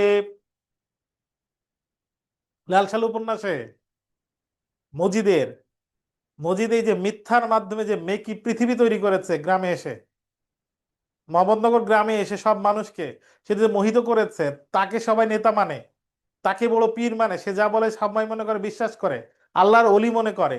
এই যে মিথ্যার সাম্রাজ্য মজিদ গড়ে তুলেছে, এই মিথ্যার সাম্রাজ্যের একজন ব্যক্তি ছিল যে মজিদকে সে বিশ্বাস করে, মজিদ যা বলে সত্য মনে করে, সে একবারে মজিদকে ঈশ্বর মনে করে। মজিদের বিশ্বাসে তার কখনো চিড় ধরেনি। এই ব্যক্তিটা কে? এই ব্যক্তিটার নাম হচ্ছে, সে তার ঘরের খুঁটিকে রহিমা। কাকে দেখে মজিদের মনে শাস্তি বিধানের ইচ্ছা নিষ্ঠুরভাবে শানিত হয়? দেখো মজিদের কথা সবাই শুনতেছে, মোহাম্মদনগর গ্রামে সবাই শুনতেছে মজিদের কথা। মজিদ এই এলাকার বড় পীর, বড় বস, সবাই তার কাছে আসে সমস্যা সমাধানের জন্য, ফসলের জন্য তার কাছে আসে। এখন হঠাৎ করে আওয়ালপুরের পীরের উদ্ভব হইছে, পাশে আরেকজন বস তৈরি হইলো, মাতব্বর আর একটা তৈরি হইলো। যখন না মসজিদ এই খবর পাইলো যে মাতব্বর আরেকজন হয়েছে, লোকজন তার কাছে যাইতেছে, তখন মসজিদের মনে একটা ভয় তৈরি হলো, এই মনে হয় আমার সাম্রাজ্য শেষ, আমার মাতব্বরই শেষ। আমেনা বিবির সন্তান হয় না। আমেনা বিবি যখন চাইলো পানি পড়া খাইতে আউল পীরের পীরের কাছে, তখন এই ঘটনা যখন শুনতে পারলো, মসজিদের একমাত্র মসজিদের একমাত্র ভক্ত তার স্ত্রী হ্যাঁ আউলপুরের পীরের কাছে যাবে, তখন মসজিদের রাগ হয়েছে, তার শাস্তি দিতে হবে যে করে হোক। আমিনাকে সে শাস্তি দিতে চায়, তো সে সিস্টেম করে মাজারে 7 পাকের যে ঘটনা ঘটায়। তাহলে কাকে দেখে মসজিদের মনে শাস্তি বিধানের ইচ্ছা নিষ্ঠুরভাবে শানিত হয়? আমি থাকতে তোর বর আমার মুরিদ, আর তুই আমি থাকতে আওয়ালপুরের পীরের কাছে যাবি তোর সমস্যা সমাধানের জন্য? তাহলে আমিনাকে দেখে তার শাস্তি বিধান করতে ইচ্ছে হয়।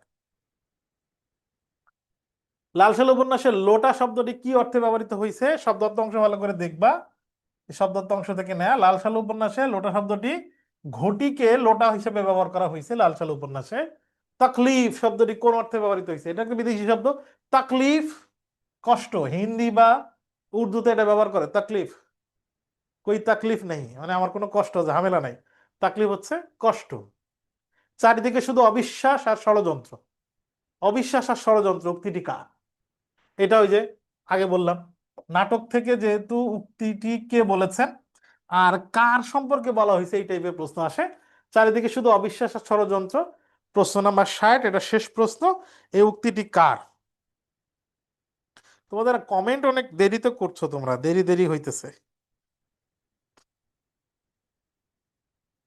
59-এ আছো এখনো। চারিদিকে শুধু অবিশ্বাস আর ষড়যন্ত্র, এটা কার উক্তি? এ বলতেছে এখনো 59-এও তো এ ছিল, আমরা তো 60-এ আছি। 60 নাম্বার প্রশ্নের এটার উত্তর এ, রায়দুল্লাহের উক্তি এটা, রায়দুল্লাহের উক্তি। তাহলে এতক্ষণ আমরা 60টা প্রশ্ন সলভ করতে চেয়েছি, 60টা প্রশ্ন সলভ করে ফেললাম। এখন আমরা রিটেনের একটা অংশ একটু সলভ করব। আমার কাছে মনে হয়েছে বিলাসী তোমাদের জন্য গুরুত্বপূর্ণ, এবং সেই গুরুত্বপূর্ণ অংশের মধ্যে একটা জায়গা থেকে এখানে প্রশ্ন নিয়েছি। সে জায়গাটা কোথায় আমরা একটু ব্যাখ্যা করব, ভালো করে শুনে নিও। এই শোনার যা বলতেছি এখান থেকে প্রশ্ন যদি আসে তোমরা লিখতে পারবা। এখানে যে স্বামী জ্যান্ত থাকতে নির্ভয়ে 25 বছর একা ঘর করেছেন, তার মৃত্যুটা আমরা জানি যে তার দূর সম্পর্কের একটা আত্মীয়, স্বামী মারা গেছে, 25 বছর ধরে ঘর করছে, যে লাশ হয়ে গেছে সেই লাশের সাথে সে রাত কাটাতে চায় না, ভয় পাচ্ছে ঘরে এক ঘরে থাকতে। এইটা সম্পর্কে বেশ ভালো কথা উনি বলেছেন। বুক যদি কিছুটা ফাটে তা সেই মৃত স্বামীর কাছে একলা থাকিলে, দীর্ঘকাল একসাথে বসবাস করার সত্ত্বেও মৃত্যু ভীতি জয় করতে পারে নাই। 25 বছর স্বামীর সাথে ছিল, এই স্বামীর সাথে সে একলা ঘরে ছিল 25 বছর ধরে, যেই স্বামী মারা গেছে আর থাকতে চায় না। স্বামীর লাশে 5 মিনিটও সহ্য করতে পারে না। কিন্তু দুঃখটা তাহার তুচ্ছ করে দেখানো আমার উদ্দেশ্য নাই। শরৎচন্দ্র বলতেছে এই যে এই লোকটা থাকতে পারতেছে না, এটা তো তার দুঃখ। তার দুঃখটাকে আমি খুবই সামান্য তুচ্ছ, তার অবজ্ঞা করার ইচ্ছা আমার নেই। এই মহিলা খারাপ এই প্রমাণ করার ইচ্ছা আমার নেই। তাহা খাঁটি নয় এ কথা বলা আমার অভিপ্রায় নয়। লেখক বলতেছে আমার এটাও ইচ্ছা না যে তার ভালোবাসা খাঁটি না, আসল না, এটা প্রমাণ করার আমার ইচ্ছা না। কিংবা একজনের ব্যবহারে তার চূড়ান্ত মীমাংসা হয়ে গেল, তাহাও নয়। এই যে একটা ব্যবহার, 25 বছর ধরে সংসার করছে, মারা গেছে, লাশের পাশে থাকতে চাচ্ছে না, এই একটা ব্যবহারে আমি মীমাংসা করতে চাই না যে এই মহিলাটা তার স্বামীকে ভালোবাসতো না বা এই মহিলাটা মানুষের জাত না। আমি এইটা প্রমাণ করতে চাই না একটা ব্যবহারে। কিন্তু এমন আরো অনেক ঘটনা জানি যাহার উল্লেখ না করিয়াও আমি এই কথা বলিতে চাই যে শুধু কর্তব্য জ্ঞানের জোর। শুধু এই ঘটনা না, আমাদের পল্লী সমাজে, আমাদের সমাজে আশেপাশে এছাড়া আরো অনেক ঘটনাও ঘটে। কর্তব্য জ্ঞানের জোর। স্বামী আছে তাই স্বামী আসলো বাইরে থেকে, স্ত্রীদেরকে নাকি স্বামী বাইরে থেকে আসলে ওই যে বাংলা সিনেমায় সাবানা যেটা করে, শাড়ির আঁচল দিয়ে মুখ মুছে দেয়, 1 গ্লাস পানি দিতে হয় সামনে। এটা নাকি 2টা ওয়ে আছে। দরজা খুলে স্বামী আসলো, দরজা না তাকায় ঘুরে চলে গেলাম, গ্লাসটা ধুয়ে পানি এনে টেবিলের উপরে ধপ করে ঠক করে রেখে দিলাম, কাজ তো করতেছি। স্বামী আসলে দরজা খুলতে হয়, দায়িত্ব পালন করলাম, পানি দিতে হয় দিলাম। এই যে রুটিন ওয়ার্ক করে মানুষ, এটার ভিতরে এই যে ঠক করে গ্লাসটা রেখে দেয়, এটা তো তো সে ভালোবাসা দিয়ে করতেছে না, এটা করতেছে কেন? কর্তব্য জ্ঞানের জোর। তার এই জ্ঞানটা এখনো জীবিত আছে যে এটা আমার রেসপন্সিবিলিটি, এটা আমার দায়িত্ব, এটা আমার করা উচিত। সমাজে আমাদের বেশিরভাগ কাজ আমরা এই কর্তব্য জ্ঞানের জোরেই করি। শুক্রবারে মসজিদে নামাজ পড়তে যাই, বাকি দিনগুলো যাই না। আমরা মনে করি যে এটা আমার কর্তব্য, যে আমি মুসলমান, শুক্রবারে যাইতে হবে। তিনবার যদি শুক্রবার না যাই তাহলে তো শেষ, আমার তো মুসলমান খাতায় নামই থাকবে না। এটা হচ্ছে কর্তব্য জ্ঞানের জোর, তোমার ইমানের জোর, বিশ্বাসের জোরে তুমি যাও নাই। তাহলে কর্তব্য জ্ঞানের জোর মানে হচ্ছে, কর্তব্য মানে যা করা উচিত। কর্তব্য জ্ঞানের জোর মানে হচ্ছে শুধু আমি নিয়ম রক্ষা করে করছি, মানসিক প্রশান্তি বা মনের টান বা ভালোবাসার টানে আমি করছি না। সমাজের নিয়ম মানছি, মানতে হয়, তাই না মানলে ইজ্জত রক্ষা হয় না, না মানলে আমার সমাজে থাকা হয় না। এই সমাজের নিয়ম রক্ষা করার জন্য করা, এটাকে বলা হয় কর্তব্য জ্ঞানের জোর। তাহলে কর্তব্য জ্ঞানের জোর, এটা কিন্তু প্রশ্নে আছে। 4 নম্বরটা আমরা ব্যাখ্যা করলাম। বহুকাল ধরে একসঙ্গে ঘর করার অধিকারে এই ভয়টাকে কোনো মানুষই অতিক্রম করতে পারে না। শুধু ওই মহিলার দোষ না, বেশিরভাগ মহিলা এটাই পারে না। এটা অনেকদিন ধরে ঘর করছে, একসাথে থাকছে, কিন্তু লাশ হয়ে যাওয়ার পরে তার সাথে আর সে থাকতে পারে না। ইহা আরেকটি শক্তি। সে যদি থাকতে চায়, লাশ হয়ে গেছে তারপরও তার পাশে থাকতে চায়, এটার জন্য আরেকটা শক্তি লাগবে। এটার জন্য মনের একটা টান লাগবে, এটার জন্য শ্রদ্ধা লাগবে, এটার জন্য ভালোবাসা লাগবে। তাহলে ওই শক্তি মানে হচ্ছে ভালোবাসার টান। যাহা বহু স্বামী স্ত্রী 100 বছর একত্রে ঘর করার পরেও হয়তো তাহার কোনো সন্ধান পায় না। বেশিরভাগ ক্ষেত্রে এটা হয়। 100 বছর ধরে সংসার করছে, তারপরেও ওই ভালোবাসার টান তৈরি হয় না বেশিরভাগ ক্ষেত্রে।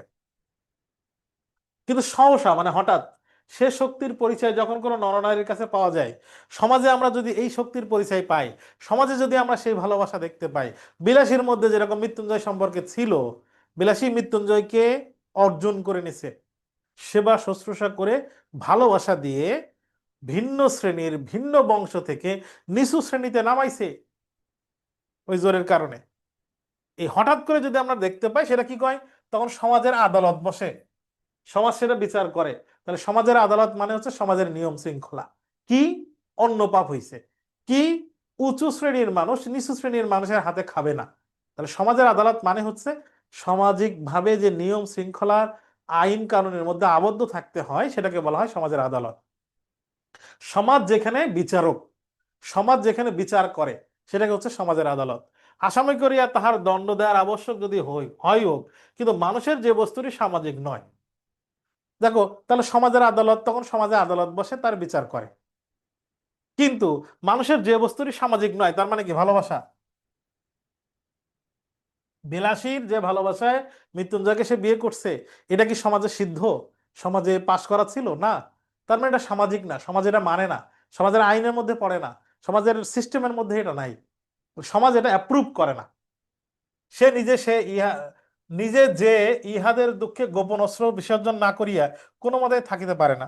তার মানে এটা যে গ্রহণ করেছে, আবার যে ব্যক্তি অথবা এই জিনিসটা, যেটা মানে ওই ভালোবাসা এবং ওই ভালোবাসা যে গ্রহণ করেছে, এই দুটাই গোপনে অশ্রু করা ছাড়া তো কোনো উপায় নেই। তার মানে তাহলে যে বস্তুটি সামাজিক নয় দ্বারা কি বোঝানো হয়েছে? যে বস্তুটি সামাজিক নয় মানে যেটা তো সমাজ সিদ্ধ না, সমাজ যেটাকে মানতে চায় না, সমাজ যেটাকে ধারণ করে না, সমাজে যেটা প্রচলিত না।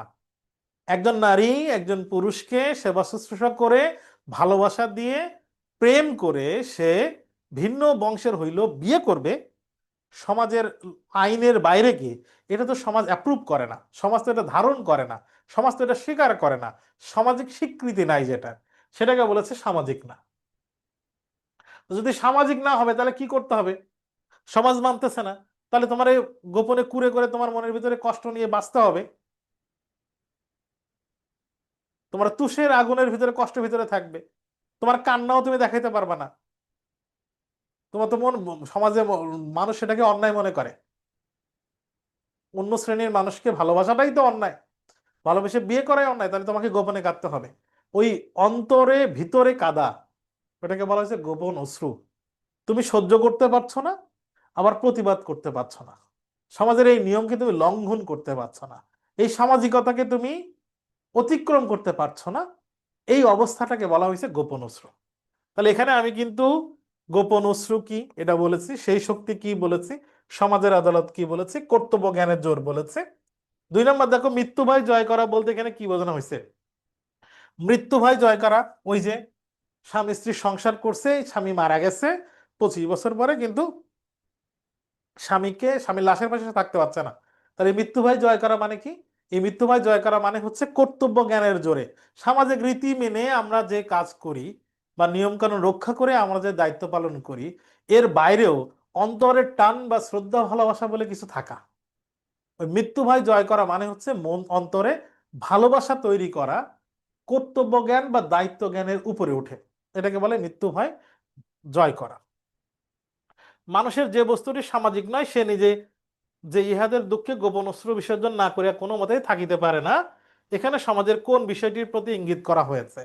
সমাজ যেটা মানতে চায় না, সমাজ যেটা স্বীকার করতে চায় না, সমাজ যেটা স্বীকৃতি দিতে চায় না, সেটা সেটা আমরা যখন সমাজের বিরুদ্ধে গিয়ে প্রতিষ্ঠিত করতে পারবো না, তখন আমাদের ভিতরে ভিতরে অন্তরে কান্না করা, অন্তরে পরাজিত হওয়া, নিজেই সমাজের কাছে পরাজিত হয়ে স্থমিত হয়ে থাকা, এটা বোঝানোর জন্য এই বাক্যটি ব্যবহার করা হয়েছে। তাহলে এখানে 5টা প্রশ্ন, এই টাইপের প্রশ্ন এইভাবেও হইতে পারে, এখান থেকে 2-1টা প্রশ্ন হইতে পারে। এই অংশটাকে একটু গুরুত্বপূর্ণ মনে করে এখানে আমরা আলোচনা করলাম। আমরা এবার একটু দেখব প্রযোজ্য ক্ষেত্রে অপপ্রয়োগ আর বানানগত ত্রুটি।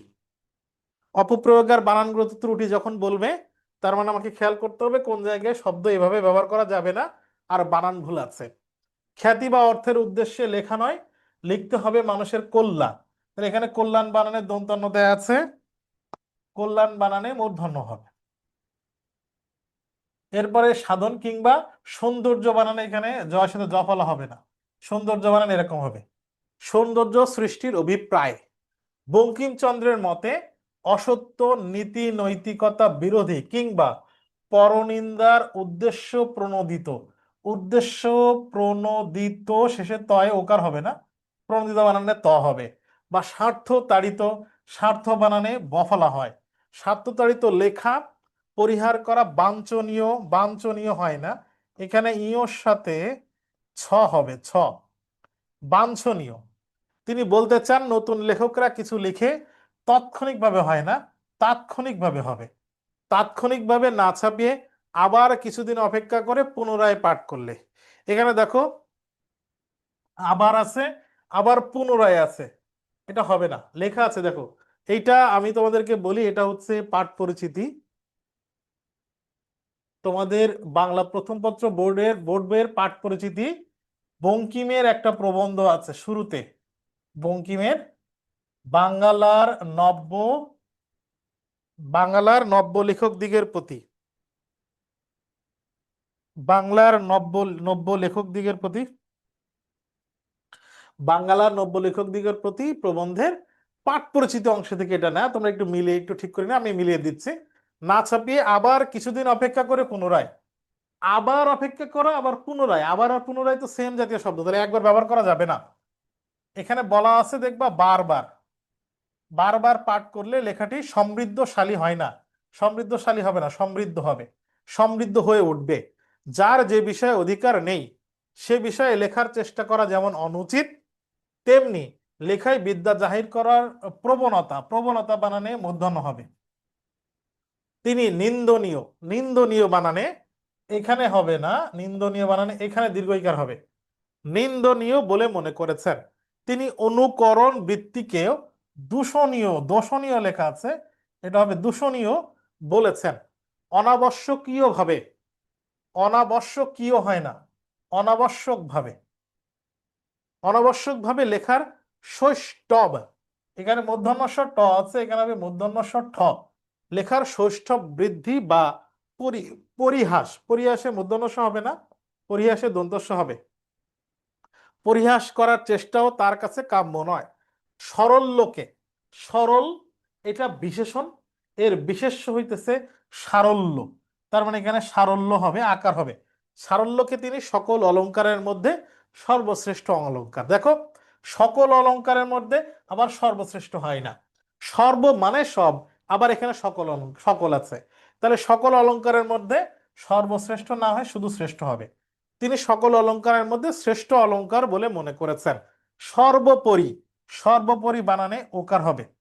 সর্বোপরি বাস্তুনিষ্ঠ না, বস্তুনিষ্ঠ তার,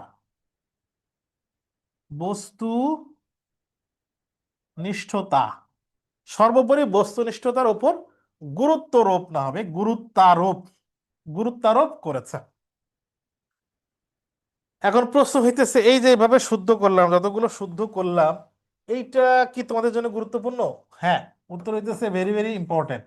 কিছু প্রবন্ধ আছে দেখবা তোমাদের শর্ট সিলেবাসের বাইরে, ফুল সিলেবাস এবং ফুল সিলেবাস ছাড়াও আরো কিছু প্রবন্ধ আছে, সেগুলোর মূল ভাব বা পাঠ পরিচিত অংশ থেকে শুদ্ধিকরণ, এর আগে এরকম উদাহরণ আছে, এসেছে, তোমাদের বেলায় আসতে পারে। রিটেনের ক্ষেত্রে তোমরা ফুল সিলেবাস এবং ফুল সিলেবাসের বাইরে তোমাদের বইয়ে যে প্রবন্ধগুলো আছে, প্রবন্ধগুলো আছে, আবারও বলি, যে প্রবন্ধগুলো আছে তার মূল ভাব, পাঠ পরিচিতি, শব্দত্বটিকা একটু পড়ে রাখবা। আমি আরেকটা প্রশ্ন এখানে দিয়েছি, সারমর্ম। সারমর্ম দেখো, ধন্য আশা কুহিকিনী, আশাকে বলা হচ্ছে কুহকিনী, মানে হচ্ছে মায়াজাল। তোর মায়ায় অসার সংসার চক্র ঘোরে নিরবধি, একটানা ঘুরতে থাকে অসার সংসার চক্র। তার মানে পৃথিবীর যে নিয়ম কানুন, পৃথিবী যে চলছে, এই সংসার একটা চক্রে বারবার আবর্তিত হচ্ছে, আবর্তিত কার কার বেলায়?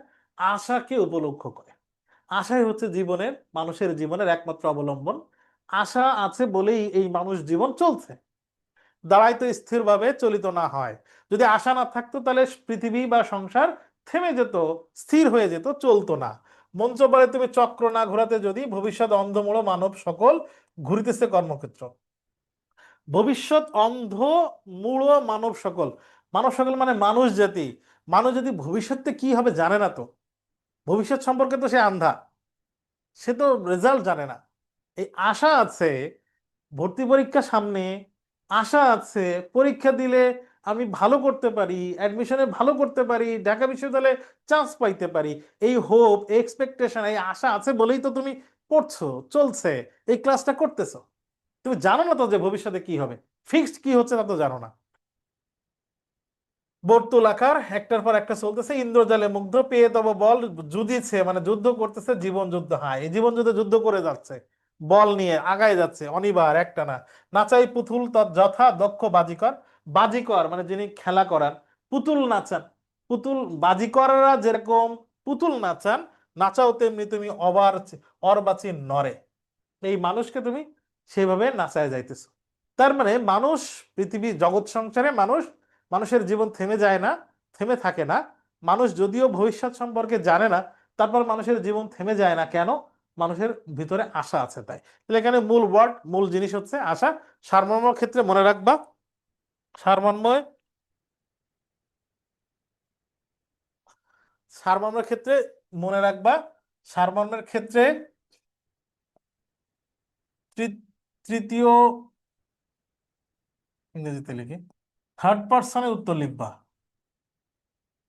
তোমার উত্তরটা হবে থার্ড থার্ড থার্ড পার্সন হিসেবে। সারমর্ম বা মূলভাবের মধ্যে ফার্স্ট পার্সনের কথা, মানে মানুষের কোনো উক্তি সেকেন্ড পার্সনের কথা না, থার্ড পার্সন হিসেবে উক্তি করবা। দেখো উত্তর কিরকম, আশা মানব জীবনের এক অপরিহার্য শক্তি। আমি কি এখানে বলবো কবি মনে করেন, কবি বলেছেন আশাই হচ্ছে অপরিসীম শক্তি? না, কবি বলেছেন, কবি মনে করেন, এই টাইপের কথা সারমর্মে লেখা যাবে না। আশা মানব জীবনের এক অপরিহার্য শক্তি, যা মানুষকে প্রতিকূলতার মধ্যেও এগিয়ে যেতে প্রেরণা যোগায়। তাহলে আমি আশা সম্পর্কে একটা কথা বলেছি, এটা থার্ড পার্সন হিসেবে বলেছি, ফার্স্ট পার্সনের কোনো কথা বক্তব্য এখানে তুলে ধরা যাবে না। আশা না থাকলে জীবন স্থবির হয়ে যেত। আশার প্রভাবে মানুষ জীবনের সকল বাধা বিপত্তি জয় করার জন্য নিরন্তর সংগ্রাম করে চলেছে। আশা আছেই বলে বাধা বিপত্তির সামনে যা আসে সেগুলো অতিক্রম করে মানুষ এগিয়ে যাইতেছে। তাহলে সারমর্মের ক্ষেত্রে মনে রাখবা থার্ড পার্সন হিসেবে উত্তর লিখতে হবে। সারমর্মে বেশি বড় লেখা যাবে না, ছোট উত্তর, ছোট উত্তর দিতে হবে। 3 নম্বর হচ্ছে মূল কথা, মানে এটা তো তোমরা নেটে সার্চ করলে একটা উত্তর পাবা।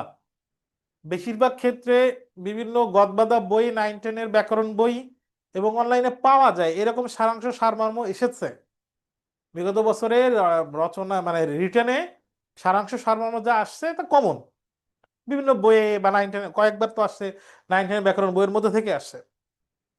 কিন্তু যদি এমন হয় যেরকম গত বছর যেটা ছিল, যদিও ইন্টারনেটে খুঁজে পাওয়া গেছে, কিন্তু যদি এমন প্রশ্ন হয় যেটা কোনো বোর্ড আমাদের প্রথম পত্র বইয়ের কোনো কবিতা থেকেও নেওয়া না, আবার এটা আমার কমন আসে নাই, বাজারে কোনো বইয়ে নাই, সেক্ষেত্রে উত্তর করতে পারার জন্য তোমাকে টোটাল মূল কথার মধ্যে এই টোটাল যে উদ্দীপক দেয়া থাকবে সারমর্ম লেখার ক্ষেত্রে, তার মূল ওয়ার্ড কি, ওয়ার্ড কি, মেন ওয়ার্ডটা কি খুঁজে বের করবা। যেখানে এখানে যেরকম মেন ওয়ার্ড হচ্ছে আশা, এরপরে দেখবা কিছু এক্সাম্পল থাকবে এবং শেষে কিছু কথা বলা থাকবে যে এটা করা যায় না বা এটা হবে না, এটা হইলে পরিণতি কি।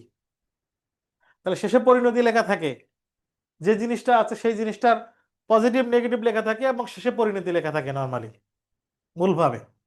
তো এটা একটু ফাইন্ড আউট করার চেষ্টা করতে হবে, বারবার একটু পড়তে হবে। তোমরা গদবাদা যে কোনো বইও পড়তে পারো, ইন্টারনেটে সার্চ দিও, সারাংশ সারমর্ম অনেক পাবা, এগুলো একটু রিডিং দিয়ে যাবা।